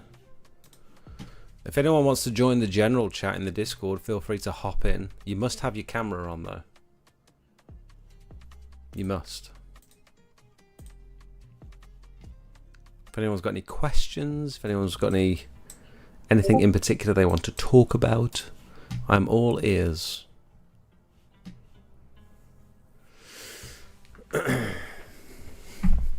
One step above ABEC P3 is SCBA. I finally got myself a project. The question is, do I need to turn the pressure down or the revs? You can do both. Generally, you'll turn the pressure down along with the revs. Have I gone really quiet again? Bloody hell. I know what to do. I know exactly what to do. Change that to that. Put my volume back right on that. Adjust that. Hello there. Clive, how you doing, matey? Do do do do do do. How's it going? What are you smiling at? Oh yeah, mate. You okay? Yeah, I'm alright. How are you? How's it going? Yeah, good, buddy. Busy, which is great. And you're right. We always complain, but oh yeah, mate. I think you've got me on two things. I think you've got me on the stream. Yeah, good, buddy. Busy, which is Oh, that's weird. great. Turn it You're up on right. your phone. We always complain, but I think you've got me on two things. I think you've got me on the stream. yeah, good, buddy. Busy, which is. Can you hear me? I can hear you now. Yeah, a bit There we quiet, go. but I can hear you. That's loads better. All right. Give me a sec. Let me figure this out real quick. Microphone volume, voice isolation. I know what's that one. What Push you to doing? talk. Don't know. Oh, I thought you cut him off. No, it's pushing buttons. Clive, what have you been up to, mate? Bit of everything, mate. As you know, we run the two businesses, so it's been manic. The Easter break has broken me, I think. I've been enjoying your videos. Yeah, I try and do as many as I can. I was at a really nice place. Is it Saturday or Sunday? What? Saturday. What day is it today? Yeah. What day is it? Monday, isn't it? Monday, Yeah, today. must be on Discord. In the Cotswolds, but it was really private. They were really dodgy about doing videos, but it was a really nice place. I was really gutted I couldn't do any. Yeah, we've had a couple like that where they just don't want you to film, and it's like, oh please. Some of the biggest. Thing is, nicest jobs. it's like Millionaire's Road, Jake. It's a huge. I mean, you can't see it from the road, and you pull off the road down this really long drive, and then you come to these woods at the bottom, and it just breaks out, and it's just like massive, like £1 million mansions, Yeah. like just dotted around this bloody wood. It's beautiful, but they get a bit funny about it. You guys are so funny together, by the way. What's it about? It's your bloody phone. That's what it is. My phone. You couldn't have written. Yeah. Oh, that yeah, video. Yeah. No, I mean that was hilarious. It was embarrassing. It's you putting the camera in front of your face and trying to start the voiceover, and just every time you move your lips, you're laughing in the background. It's so good. It's absolute comedy gold. Yeah, it's been good, mate. I've actually got a question for you, Jake. I'll put it in the chat, but I'll ask you now. I've got a holiday that we manage up in the Cotswolds, and basically the guy's got it's an old resin drive, but it's so old it's gone green, and the sort of like the top surface of the resin's broken down, and the stones are coming through loose. But he wants it pressure washed, and I don't know the best way of doing it. I mean, if he's dead set on having it pressure washed, I would get it in a disclaimer, get it in writing to say that you potentially, like, not that you wouldn't advise it, but you run the risk of pulling more of that aggregate out of the resin and Yeah, eroding. that's my worry. Yeah, eroding the surface that's already damaged. But if he's dead set on having it pressure washed, then get it in writing that that he understands the risks and he's happy with it. But also, I'd be doing a biocide treatment afterwards as well. I'm going to say it's just green. I mean, the only problem with biociding it, and it is one of my questions actually, with biociding, Jake, where do you stand with pets? Because these holiday lets, people always take the bloody pets away with them. How long does it need to be left before pets can go out and it's sort of safe for them? I would leave it until the first rainfall. So when you put biocide down onto a dry surface, that residue can stay there for a while, and then Right. you can see it on like natural slabs and stuff. I've done it on limestone in the past where you put the biocide down, everything turns orange, customer panics, and it's like, no, that's fine, but biocide's just doing its job. And then 3 days later, it still hasn't rained. The customer sent you a picture, and there's like surfactant marks where it's dried differently, and it looks like you've poured soap onto the patio and it's sort of dried. Right. So it still hangs around. It doesn't fully absorb into the surface. But after that first rainfall, all of that surfactant-y residue disappears. And so I would say most of the time I'd say it's potentially safe to let the animals out once the biocide has dried.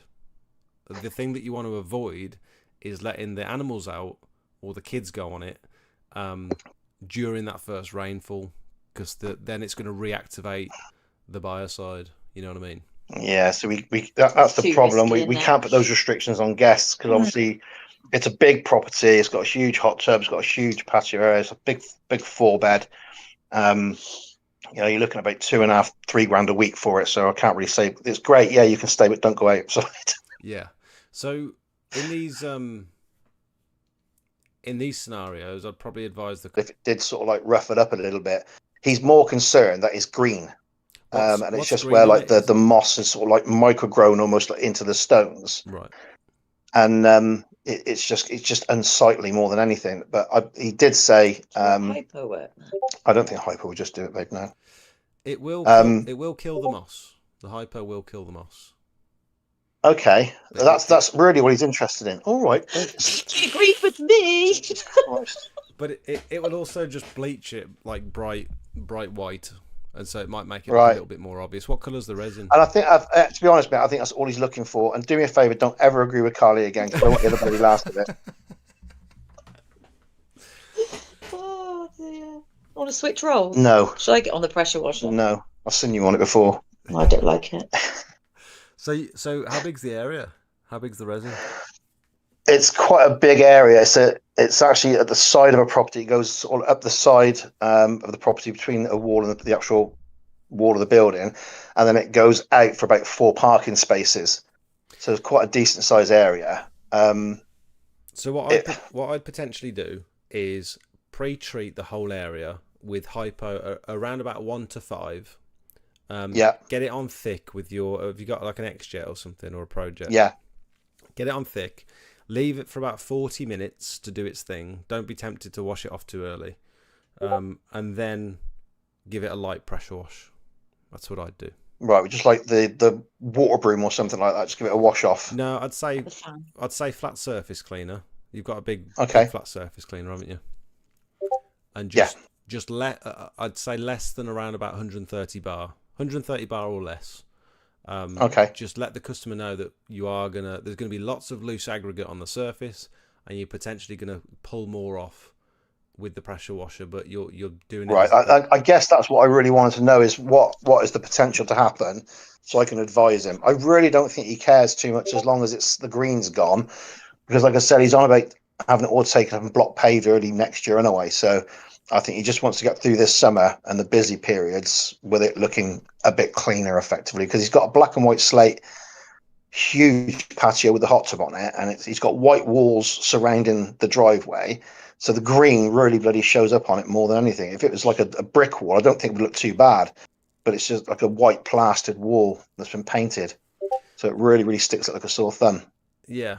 I mean, to be fair, the yeah, even just hypo in it will probably make a significant difference. It'll bleach all that.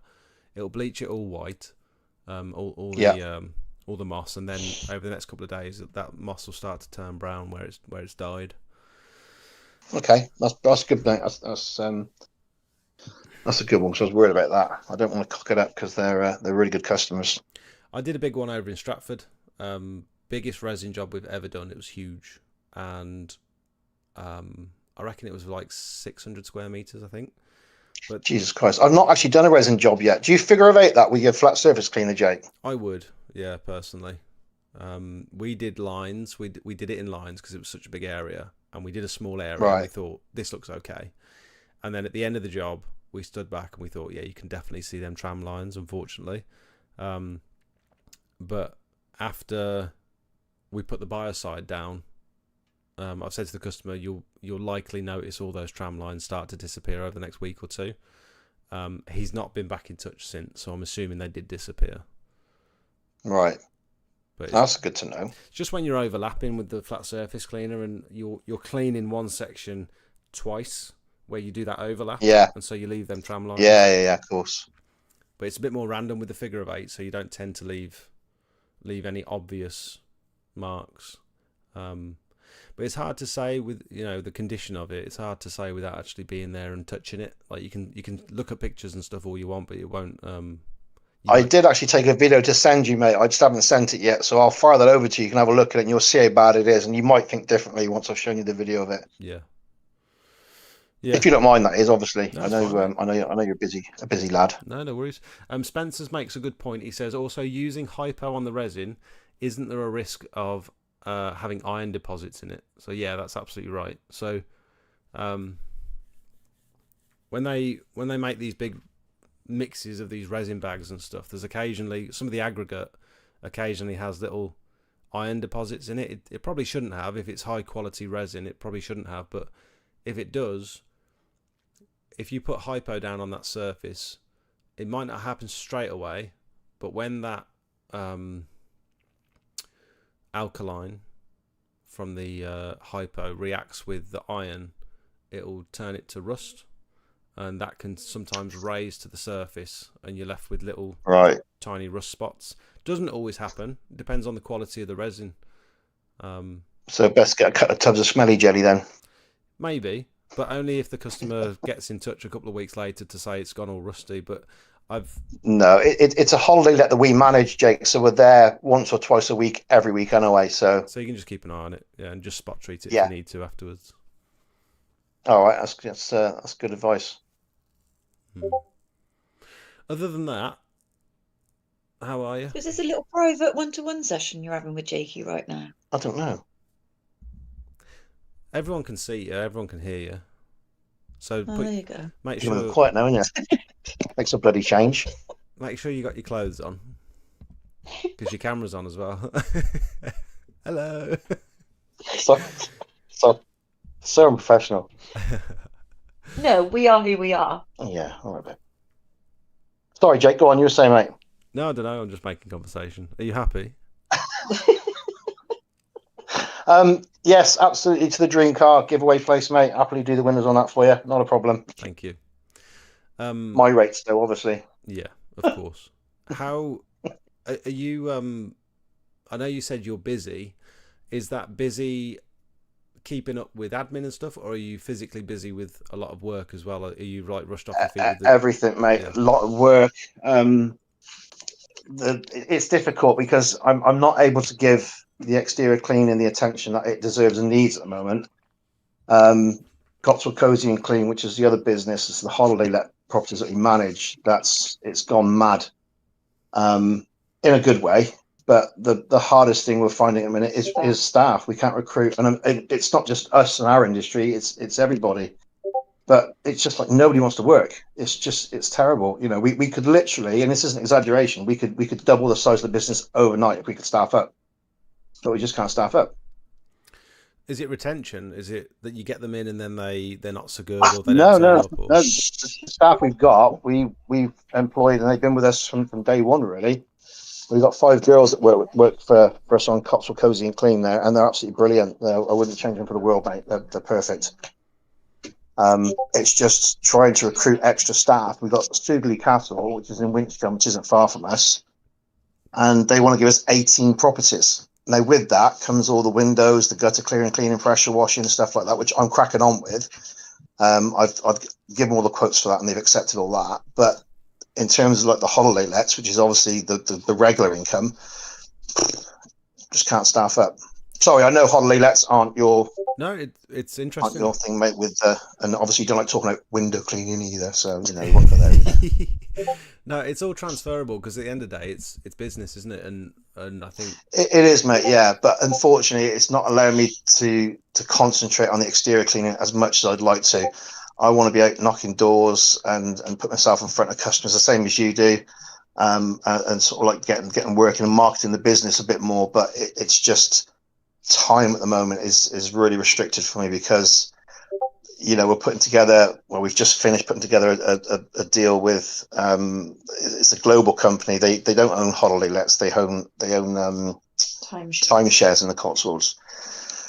And we've just taken on all their properties, and they want all the linen hire. So it's just, I know it's not what you guys talk about, but it's just time. And I get where you're coming from with how do you juggle the time that you've got to sort of like be most effective for your business. And I'm trying to sort of look at what time I've got. I'm trying to prioritize the things that I think are most important to the business. But it's just getting to it. Like I said to you, if we put the laptops down at 10 o'clock at night, that's an early night for us. Monday night's different. It's Discord night, so she has to put up with it. It's tough. Well, but you answer to the admin, Jake, as I do it all. Yeah. I mean, it's good to have someone by your side that can take care of it. I would love for Soph to be able to take care of all my admin. Yeah. Carla's sort of done all that admin and accounts and stuff. We use Sage, and we've got a great account. Everything's linked to the bank account, so as long as we keep it up to date, it's really handy. And I don't know if anybody else uses Sage out there, but it's a great tool. We do all our quotes on it, everything, and it all goes through the business. And obviously, they can see all the quotes that have been accepted or declined. So it's really, really good from an accounting point of view. That's what Soph's trained on. She uses it at work every day, and she does that's what Kai was. Yeah, it's brilliant bit of kit. Very, very powerful bit of kit if you know how to use it properly, which I don't. So cameras froze. Yeah, I've got the company secretary to do it for me, mate. Yeah. So what you were saying about splitting your time and stuff. Hang on, my camera's froze. Let me just see if I can get it working again. The place where I should be spending my time and energy is on the admin tasks because that's where I'm most valuable. But it's just not where I want to be.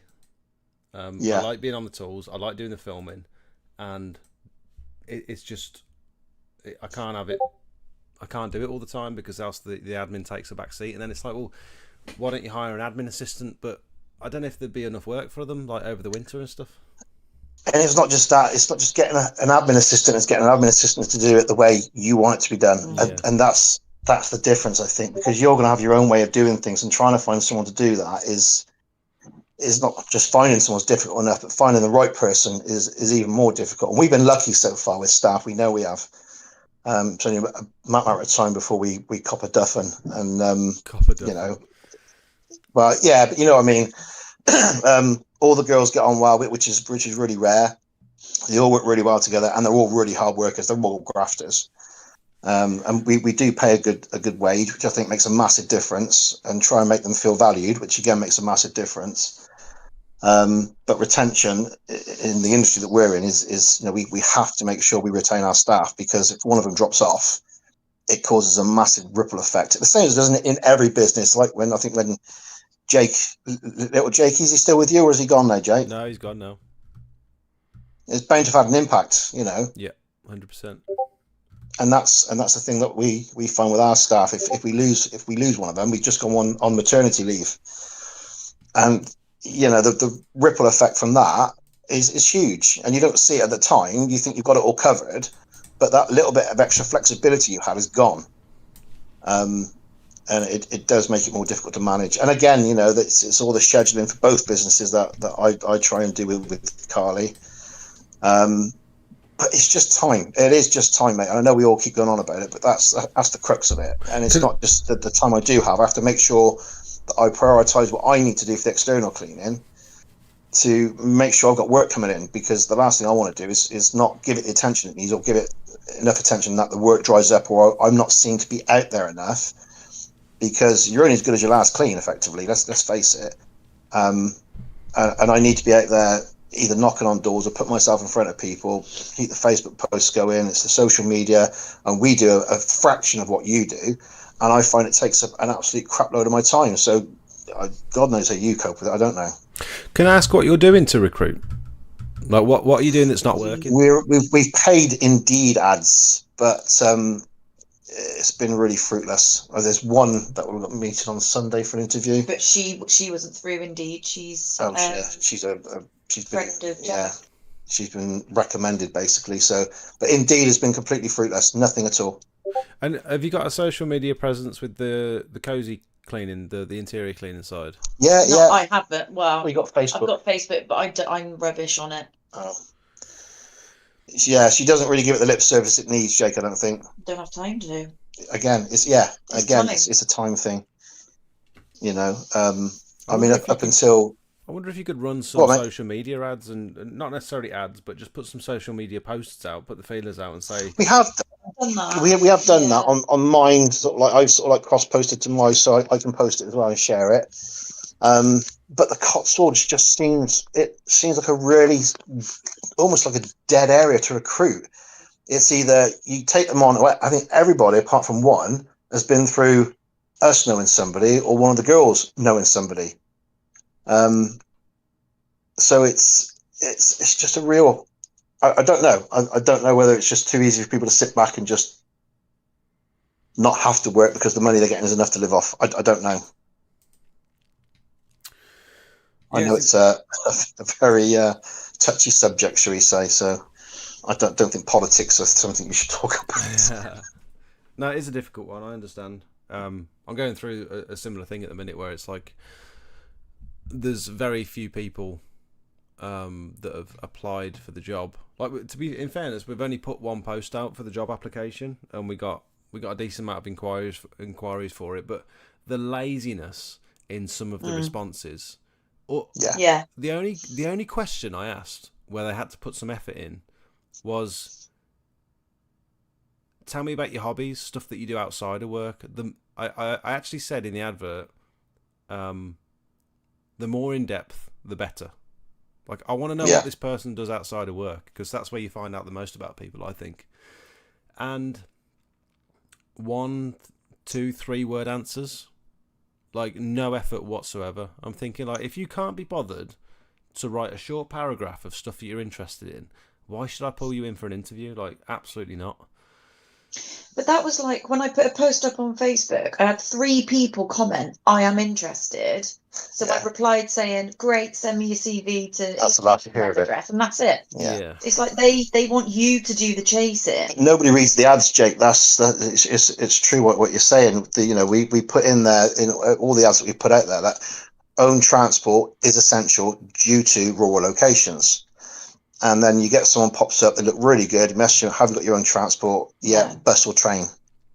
But it's rural areas, it's fine, the buses are quite reliable, and we can't have you stood outside someone's property waiting for a bloody bus for half an hour, you know what I mean? It's just, I think the ones that we were interested in were like Bristol, and we put in there it's the Cotswolds, and the people applying from Bristol and Oxford, Birmingham, and it's just like, why are you going to commute for a part-time job that far? It's just ridiculous. I had someone apply, and I think half the time they're just ticking boxes so they can sit at home and, well, no, we shan't go there.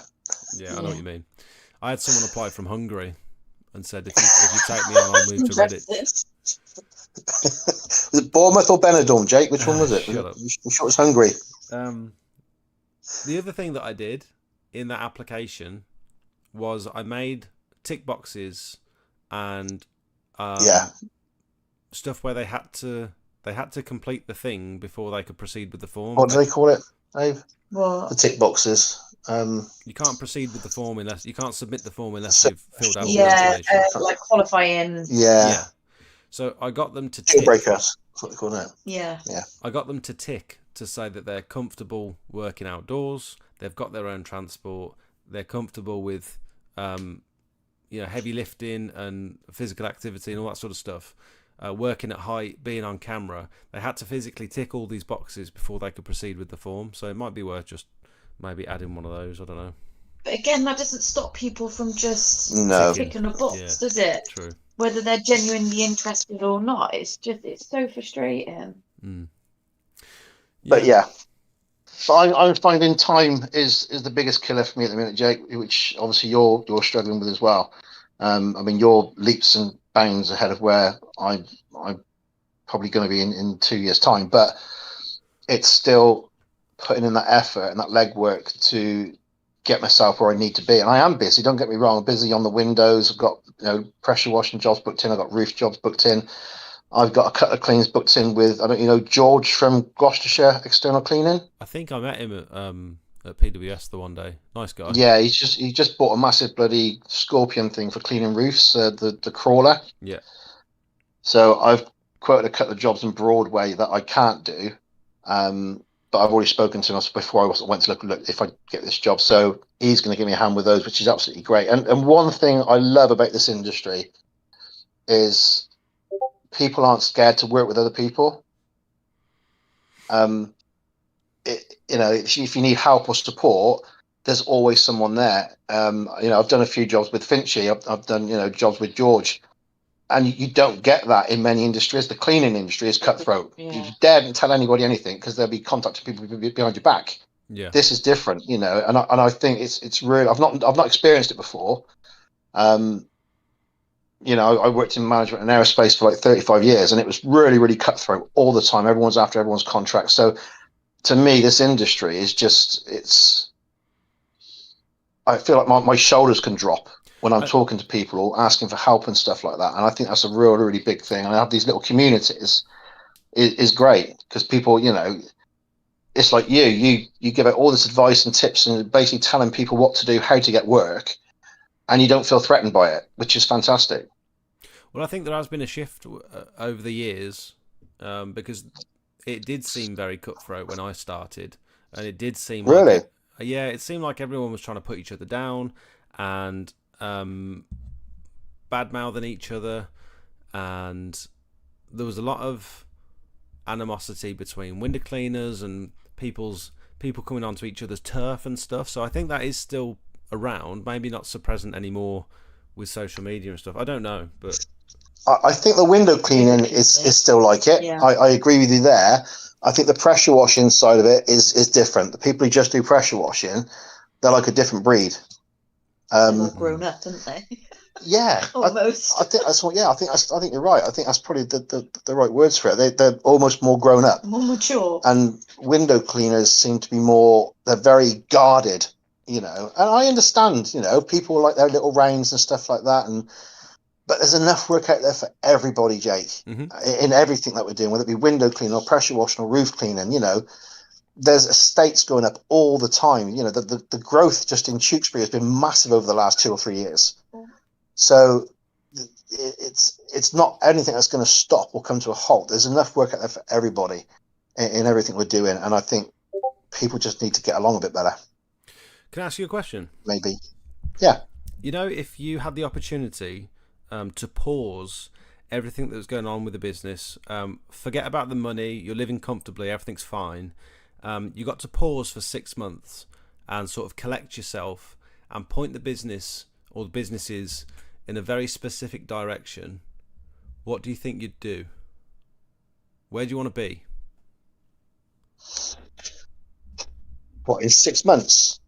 I'm just thinking, because a lot of people, you get caught up so much in what's going on and what you've got going on and what you think's working and where you think you want to be. Like, the grass always seems greener trying to do something else. And I'm just wondering if many people get the opportunity to take a step back and look at the business from like an external perspective and think, okay, what makes sense? What's going to make me happy? And what's going to keep the money rolling in? You know what I mean?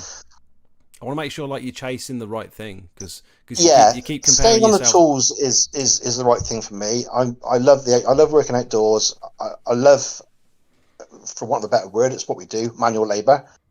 You know, I like being active, and I think for me, I would love to see someone else in the van doing window cleaning and me going out doing pressure washing, roof cleaning, and stuff like that, and focusing on that kind of thing, because that's what I enjoy. That's why I started the business. The window cleaning is just a customer base. Yeah. They're repeat customers. I'm going to get their gutters every year. I'll get their patios. Well, I'm doing 4 or 5 now that I did last year.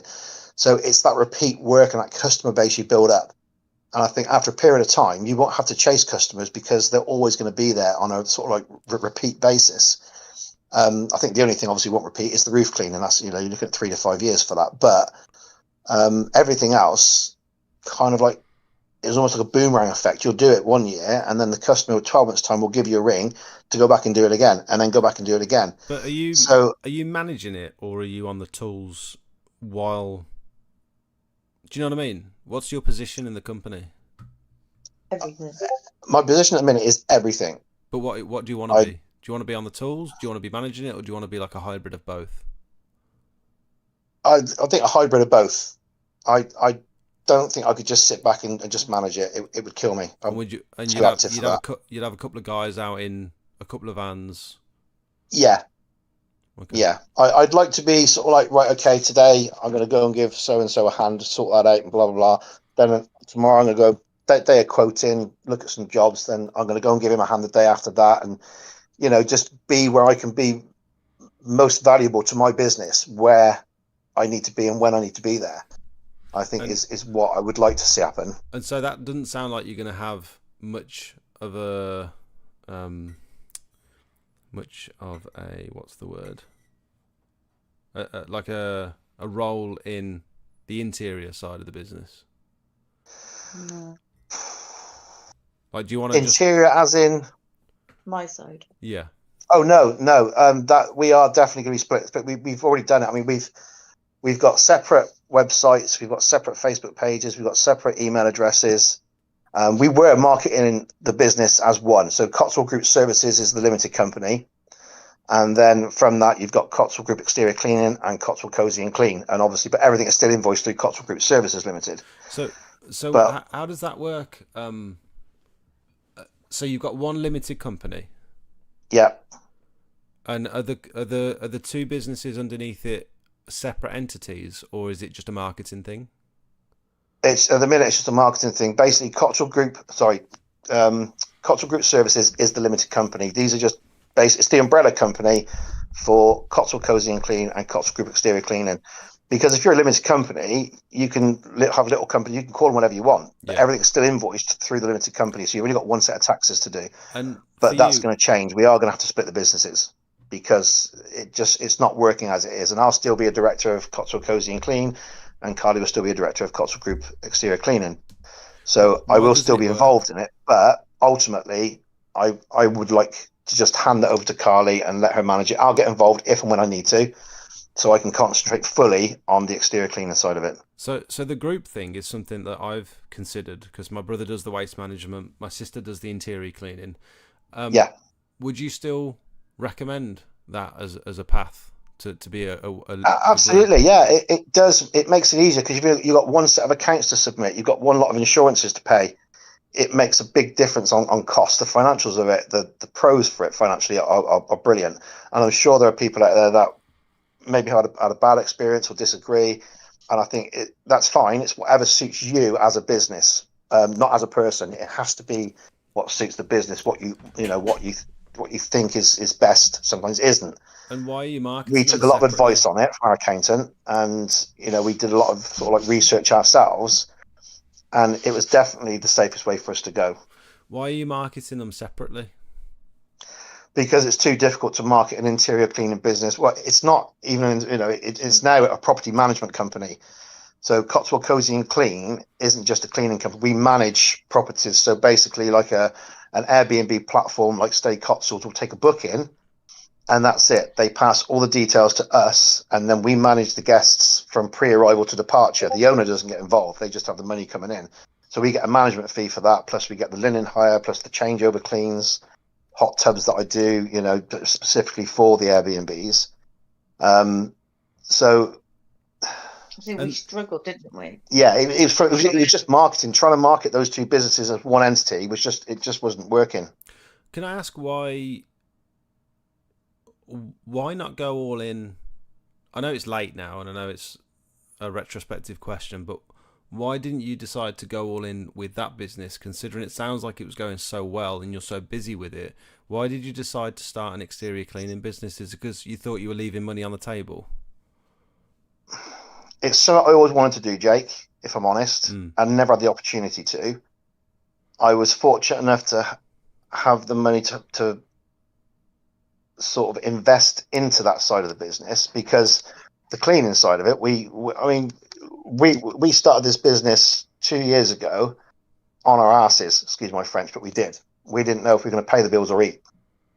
And from where we were to where we are now is a million miles away. And if someone had told me 2 years ago, in 2 years' time, you're going to be there, I'd have called them a fruit bat. That's amazing that you've got all these relationships with all these big businesses and these holiday lets and stuff. That's amazing to have in 2 years, isn't it? Oh, it's huge. And don't get me wrong, Jake, we've had some luck, which I think everybody needs in business at some point. But we've worked 7 days a week, every week, up until probably about a couple of months ago, when we parted ways with one agency. It was all amicable and stuff like that. It just wasn't working for us. So it meant that the girls could then have a Sunday off. So we now get a Sunday off. Is it a Sunday off? It's not a Sunday off, is it? It's catching up. It's getting up to the unit, sorting that out, sort of restocking, rewatering, recharging everything, cleaning the van out, getting it sorted, refueling everything for the pressure washing side of it. So it's not a day off, effectively. It's a day to catch up. But to be honest, I think had I have known then what I know now, would I have chose differently and just gone all in with Cotswold Cozy and Clean? Probably not, Jake, because I enjoy what I do. Mm-hmm. I feel really fortunate that we're in the position that we're in now, and not from a money perspective, from a personal perspective. I sometimes get up in the morning and I think, I don't even know what day it is, but the best part is it don't matter. Yeah. Because we're doing what we do. We do what we have to do.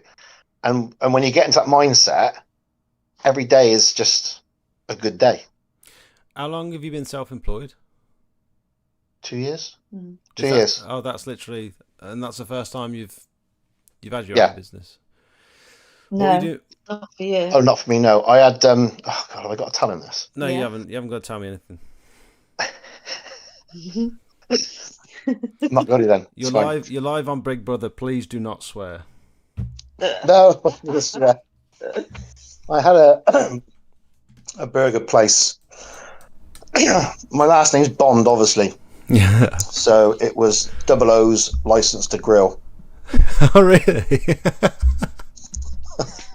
We were on telly, Jakey. Yeah, we were on telly. We were on the One Show, so Was you? Yeah. Matt, all right. He's had my foot-long sausage in his mouth. I shoots first. Foot-long sausage, obviously. And what made you stop doing that? The Borough Council, yeah, they didn't like the fact that I was trading. There was a competitor or rival, I would say, that didn't like the fact that I'd started trading and was doing so well. Got himself elected onto the council, and they refused to renew my street trading license. So that was the end of that. Oh. I mean, but again, I loved it. Every day was a good day, meeting people and being out there. But I've spent so long in business, getting qualifications and training to earn other people money. I thought at this point in our life, it's about time I did it for us rather than somebody else. Yeah, and it's worked great. 100%. Well, I'm glad you're. I'm glad things are going well for you, because it's better to be too busy than not busy enough, isn't it? Oh yeah, I mean, don't get me wrong, mate. I would rather have this stress than the other, because although this is stressful, trying to balance everything, trying to juggle everything, and trying to find time to do the things that we need to do and making sure that we prioritize correctly, which we don't always do. It's a much easier stress to deal with than thinking, how are we going to pay the next bill that comes in? Mm-hmm. I'm sure that's the same for everybody on Discord. It's I'd rather have too much work than not enough. Yeah. And I think when you're working for yourself, you just make it work because you're hungry for it, and you put in, you get out as much as you put in, and I love that about being exactly that, mate. And we've put it in. Like I said, we've had some good luck, but we've worked hard. We've worked 7 days a week. We've not had a holiday. We've not even had a night away in 2 years. Christmas, we had Christmas Eve and Christmas Day off. That was it. All over Christmas was the holiday let side of it. That was really, really busy and manic. Believe it or not, it's one of the busiest times of the year. And it's just all the Americans come over and think they're going to get the cottage from the film The Holiday, don't they? Yeah. When it's not, they all start complaining. Is it what's that one? What's that other Christmas film? The one out of Bridget Jones in it. I always imagine that. Oh, Colin Firth. What? Love Actually. Love Actually, yeah, that's it. Love Actually. That's it. Yeah, that's a good Christmas film. That is. Sorry, Jake. Yeah, that's a real manly film. That is, Jake. It's a good one. What are your goals for this year? Have you got anything that you're have you got any kit that you're still waiting to buy? Have you got anything that you're actively putting in place now that you're hoping that's going to be ready soon? Or at the moment, we are actively splitting the businesses. That's what we're concentrating on at the minute, because it's going to cause us problems further down the line. It's nothing to do with VAT registration or anything like that. It's purely just from a marketing point of view. I think Carla's going to be better off being independent. Although I'm still going to have some input into it. It is starting to flow a bit now, and you're getting a lot more understanding of how things work, and you're really cracking on with it, which is great. Just building my confidence. Yeah, it's a confidence thing, Jake. Like I said, I've sort of been doing it 25, 30 years, and Carla's sort of new to the sort of like standing up to people, dealing with people, sort of like resolving issues, conflicts with suppliers and stuff like that, whereas I've had it all my life. So she's getting her confidence now, and I think that's the thing. Once her that's probably one of my goals for this year, is to see Carly grow a bit more in confidence, where she wants to take more responsibility, and that allows me to focus on things. But the two big priorities for us this year, I think, are I need to grow the window cleaning side of it. Buy me a van. We need that's not priority. Buy you a van. It is a priority. Okay. All right, it's My priority. It's a priority, Jake. We'll buy her a van. What are you driving at the moment? My Cougar. She's got a Ford Cougar, which has actually been brilliant. Yeah, put the seats down on it. It's like a van. Yeah. But we just take on this linen contract, which is what I said earlier. So she's going to need a van, because we're going to be carrying, or she's going to be carrying, loads of linen around with her sort of to the properties and stuff like that, because we do linen hire as well on the holiday lets. So that's that contract, when it's signed, is going to be friggin' massive. Yeah, we just have to get a bigger unit as well, so there's more cost involved with that. Obviously we're making more money because we're hiring more linen, but we just have to get a bigger unit, because she's going to be holding probably 3-4 times as much stock in terms of linen than we were 2 weeks ago. It sounds like you're smashing it. It sounds like you're doing everything right. I like to think so, mate. I hope so. I think I think we set out with a goal and a target and a direction, but I'm sure that you found before us that sometimes it pulls you in a different direction, and you don't really realize that until you get to where you are, and you think, well, this isn't the direction I wanted to go in, but hey, here we are, and it's great, I don't really have goals. I think too much changes too quickly for you to set proper goals, I feel like. Yeah, we had a business plan. We had a goal and a plan, and we smashed it with it. Yeah, I mean, we had a 5-year plan, and we had to after 6 months we had to reset it, because after 6 months we'd reached the 2-year plan, which was fantastic, obviously. So our 5-year plan is, I'm constantly looking at it and amending it and addressing it, but I'm obviously not setting stupid goals. They've got to be realistic and achievable. But I want to see the window cleaning side of it really, really grow this year, and whether I go out knocking on doors, or whether I pay a canvassing company to go out and do that for me. I don't know at the minute. That's one of the decisions I need to make. I don't mind doing leaflet drops. I've not had great success with them, but I think you've said before, maybe it's the flyers, which we've had redone. So hopefully we might have a bit more response from that. The van has now had the wrap on it. So that's one of the biggest forms of advertising that we can have, or I can have. It does get a lot of attention, which is great, which was the intention of having it done. I think with the window cleaning, as I said, from me, with the window cleaning, that's what builds our customer base. And I guess people are going to argue differently out there. I know there are guys that just do pressure washing and build their customer base on that. But when we first started the business, we needed like a regular income, and the window cleaning gives us that every 6 weekly. We turn over that amount of money, and it's grown organically, amazingly over the last 6 months. I've not done anything with going out and sort of like knocking on doors and stuff like that. But to get to the next stage I need it to be at, I've got 130 customers now, which I rotate on a six weekly basis. I need to get that to 300, and I can put someone in a van then. So that's my goal. By the end of this year, I want 300 customers. In January, I want take my lad on, and I want him out in the van window cleaning. He can go off and do that, and then it leaves me to focus more on the sort of the bigger jobs that we can do together. But I know that his wages are coming in every 6 weeks. He's going to get, he's going to bring money into the business, and he's going to earn his wage, and I'm going to worry about that too much. I reckon window cleaning has got to be one of the most. Sorry, I'm just blocking someone in the chat. Absolute arsehole just coming into being knobhead. Get Remove, rid. put user in timeout, unhide user on this channel, channel activity. Put user in timeout. Yeah. Put him on the naughty step. See you later. We don't like your kind in here. Right. Was he giving me grief, Jake? I don't know what he was saying. I wasn't keeping up. I just saw a few nasty messages and I thought, oh, we don't like that sort of behaviour around here.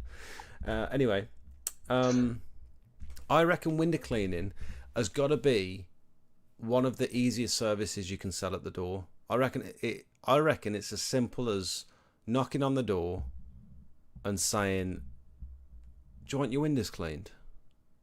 Yeah, it is that simple. It's just time. There's going to be so many people that are like, oh yeah, I need a window cleaner, but I've never bothered reaching out to anyone because I don't know anyone local. But I reckon if one turned up at your door, it's such a low ticket service that I reckon it'll be as easy as saying, do you want your windows cleaned? And then just say yes. Yeah, I agree.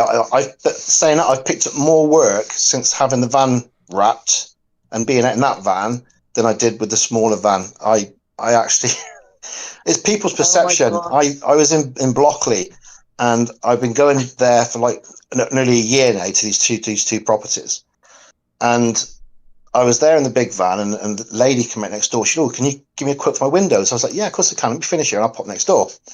So I popped round, and she was like, oh, I'm so glad you came. She said, I've been wanting my windows clean for ages. I was about to turn around and say, well, I've been next door for the last year. And she said, there was this chap that used to come, she said, in a white van, but I think he was a gypsy.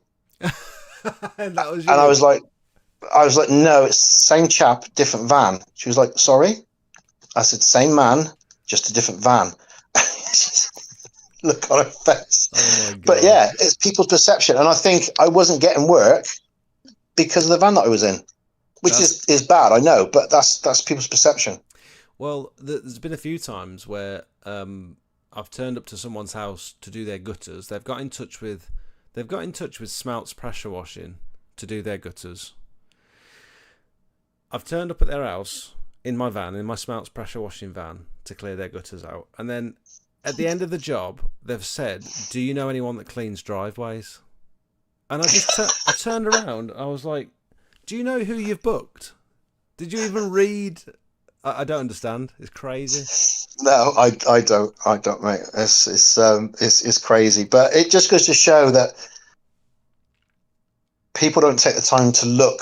They see, well, they look, but they don't see. Yeah. And I think I think having this van, buying the second van, having the install, and having the window cleaning set up, put in it as well, makes a massive difference for me, because it means I can offer everything out of one van. I've not got to go out in one van one day and out in another van the next, or go and finish a job off. And I love the fact that when I go pressure washing now, I can clean all the downstairs windows with pure water off the van, and it's the job's done properly and finished properly, and it just makes you feel better. I don't charge them for it. I do it all. If I'm going to clean the windows, if I do pressure washing, I clean the windows for free. But I think it allows me to just know that I'm going to go from there. The windows are going to be clean. They can look out. They're not going to see spots all over the window. And I know not everyone does it. Not everyone feels the need to do it, and that's absolutely fine. For me, it was just finishing the van off, and it allows me to offer all the services that I wanted to offer out of one van.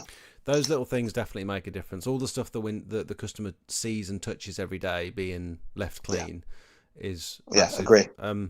You know, so quite often my advice to people who are just starting out is, don't spend 10 grand on a van. Don't spend 7 grand on brand new equipment. Don't bother with all the sign writing yet, because you haven't really done your first job. You don't know whether you like pressure washing. You don't know whether you can advertise yourself. You don't know whether you can generate customers.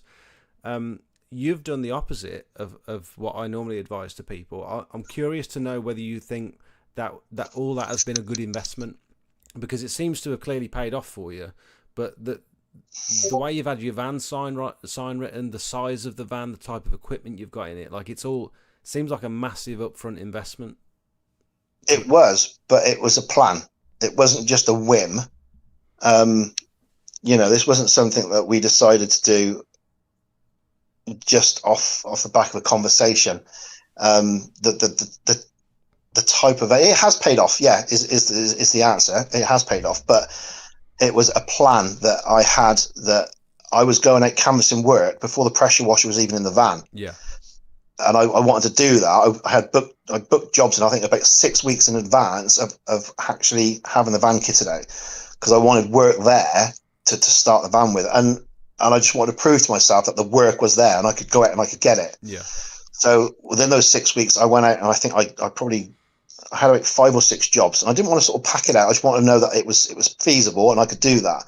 And then I spent 3 or 4 weeks with pressure washer sales and service designing the kit, what I needed. So I mean, obviously, I went to them with what I thought I wanted, and then they ended up telling me what I actually needed. And then from then decided what size of the van I needed, because I didn't know what size van I would need. So once we decided on the footprint of the system, I could then think, okay, well, this is the van I need.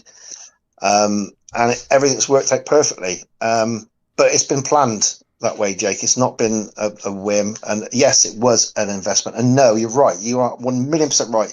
You don't need to spend a fortune on kit. But for me, I wanted something I could grow into and not out of. And I think the kit I've got is perfect for that. I'm still getting used to it, still using it. And I know it's big enough and man enough to do any job that I'm going to want to get into, whether it be commercial, industrial, or domestic. Yeah, I think you're right. And the stuff you've got is the best stuff. And you haven't bought cheap and then had to buy twice or 3 times. You bought the right stuff first. That was exactly it. And like I said, I didn't want to buy stuff and have to buy it again, then have to buy it again, and I need a bigger bit of kit for this, I need a bigger bit of kit for that. And some people might question the thought behind it, but I say it was a plan. I planned it that way, and we executed it that way, and it's worked out really, really well. So the reason I asked is because we get a lot of people come through the Discord that have just spent thousands of pounds on equipment. They've never been self-employed before. They've never had to market themselves before. And I worry with some people that they don't really have a plan like you had in place, and they buy all this equipment and now think, right, I'm an exterior cleaner now, and they sit there and wait for the phone to ring. And actually, buying the stuff is the easiest part. Yeah, it is. Selling your service is the hardest bit, and it's more sales than exterior cleaning, I think. Which is again why I'm really sort of like struggling with the fact I'm not giving the external cleaning the time it needs in terms of marketing the business and getting out there, knocking on doors and stuff like that. But at the moment, I've got no choice but to just suck it up and do what I can when I can, and hope that what I have prioritized is the right priority for the business at that time. Yeah. It's not easy, and I'm sure that everybody in this chat feels exactly the same way. It's not easy. You know, it's like you, there's Washi, there's Cedars, and you guys are sort of like stacked out with work months in advance, and you've earned that. You know, you've earned that respect, you've earned that repeatability of work, you've earned, you know, the people, sort of your name's being out there, and I'm nowhere near that yet. And I'm just hoping, that's my goal, I guess, is to the hope that I can get the trust in Cotswold Group Exterior Cleaning and that you guys have got in your name, and people start coming to me, and I feel that snowball effect, which hasn't happened yet. But I listened to a guy on YouTube about a year ago saying that the snowball effect happens to everybody. So I'm just waiting for it, and it was you, Jakey. Was it me? Oh, that's very cute. It was you, mate. You were the reason I started. You're to blame for all of this, mate. So this is your fault. So if it goes tits up, it's your fault. I'll take that as a compliment. You should do, mate. Yeah, about 2 years ago, I started watching the YouTube videos, and that's where I thought, right, this is what I want to do. This is it. That's where he ignored you as well. Yeah. Yeah. What did you say, Carly? Sorry. That's where I sent you a message about coming out and training with you for a day, and you ignored me. I bought my tuna sandwich as well, didn't I? Yeah, he owes you a tuna sandwich. sandwich. You owe me a tuna sandwich, Jakey. You said you were buying that tuna sandwich for me because you you felt like you owe me. So who's owing who? Did I say that? I don't know. I don't remember that either. 2 against 1, Jakey. That was a £5 sandwich. Delicious sandwich, by the way. Oh, amazing sandwiches. They're good sandwiches from there. Yeah, really, really good. But yeah, it sounds a bit suck up, mate. It's not intended to be, but you were the inspiration for starting my side of the business. The window cleaning was always going to be part of it, but I didn't want to do just that. And when I saw your videos and stuff like that, and the results you were getting, I wanted that feeling. And I do get it. The jobs I do, I'm really, really sort of conscientious about what I do, how I do it, and I make sure that I do the job right. But everything comes from the videos that you put up and the first YouTube videos that I started watching of you, and it was great. It was just, the good thing was it was the mistakes you were making. I know that sounds really bad, but I used to try and look for the videos where you cock things up, not cock it up, but do something wrong. Yeah. I think one of the first ones I watched, you put a load of holes in someone's spout in the roof, but I find that pretty much impossible to do because all the tiles were intact. Yeah. But you were in a loft sticking some tape on it. Yeah, I remember that one. That was my first roof clean. Everyone in the comments said you definitely didn't cause that damage, but no, because all the exterior tiles were intact, so there's no way you could have put holes through that. Yeah. But yeah, I'm glad so that you're. I guess I should say thank you, mate. Really. Yeah, no, you're very welcome. I'm glad that you found the videos useful, and I'm happy that it's. Well, I'm sure you'd have done it without the videos anyway, but I'm just happy you're in a position where you're, where you have the privilege of being busy. Yeah, we do, mate. But I would have got there. Of course, I would have done. But it's so nice, and it's going to sound really crap, but I don't mean it to be that way, to watch someone else make the mistakes and you learn from their mistakes rather than your own. Yeah. It makes a big difference in business. I think a lot of people don't post the mistakes, and so you think it's all hunky-dory and happy. You think it's all sunshine and rainbows, and then when you start doing it yourself, you're like, hang on, they didn't tell me this was going to be part of it. Yeah. And I make mistakes, everyone does, we all do, and I make sure that I learn from them. And I have no problem people making mistakes, including myself. Just make sure you learn from it, you don't do it again. Exactly. But it's nice to have that guidance out there where things do go wrong, and you get the red flags immediately rather than have to learn them for yourselves. It makes a difference with the customers, obviously. 100%, yeah. Well, I'm going to let you get off because I'm going to go to bed now. But all right, mate. Well, thank you so much for the chat, mate. I really appreciate it. And give me a shout with some dates for Dream Car, mate, and I'll come and do the windows for you, no problem at all. If you want to, I'll put the day aside, Jake, if you want, and I don't want it if you want to use my kit as well and get the job done quicker, mate, you're more than welcome to. We'll catch up maybe next couple of days and figure it out. But I'm very grateful. Okay. All right, buddy. Thank you both for your time tonight. That's been really fun. Thanks for the chat. See you later, mate. See you guys. That was very nice, wasn't it? I'm sorry. I'm sorry about my volumes. I'm very aware that my volumes are all over the place. Every time I join like a Discord call like that, it splits my microphone between the Discord call and the and the streaming software, and so it can't do both by the looks of it. I've just turned it back up. I'm guessing it's going to go back down by itself anyway, but I'm going to head off. Jake's videos, I like Jake's videos as he seems to be like me with the window cleaning. Things go wrong, but you put the customer first and do your best. Exactly, yeah. It's all about how you climb back from your mistakes. That shows integrity, and I think it shows... integrity is the word, I think. And in business, I think integrity is everything. And I'm not perfect. I never claim to be perfect. I always get stuff wrong, but we figure it out and we bounce back. Make sure the customer's happy within reason. It's not to say the customer's always right, but I like to make sure the customer's happy. Thank you all so much for watching. If you're not already, please consider joining the Discord, because it's a wonderful place to be. And in order to join the Discord, all you need to do is go to my YouTube channel, click on the main description or the description in any of the videos, and press that join link there. Enjoy the rest of your week. Hopefully have a good tarmac restoration video coming out for you on Monday. Cheers to all my sponsors.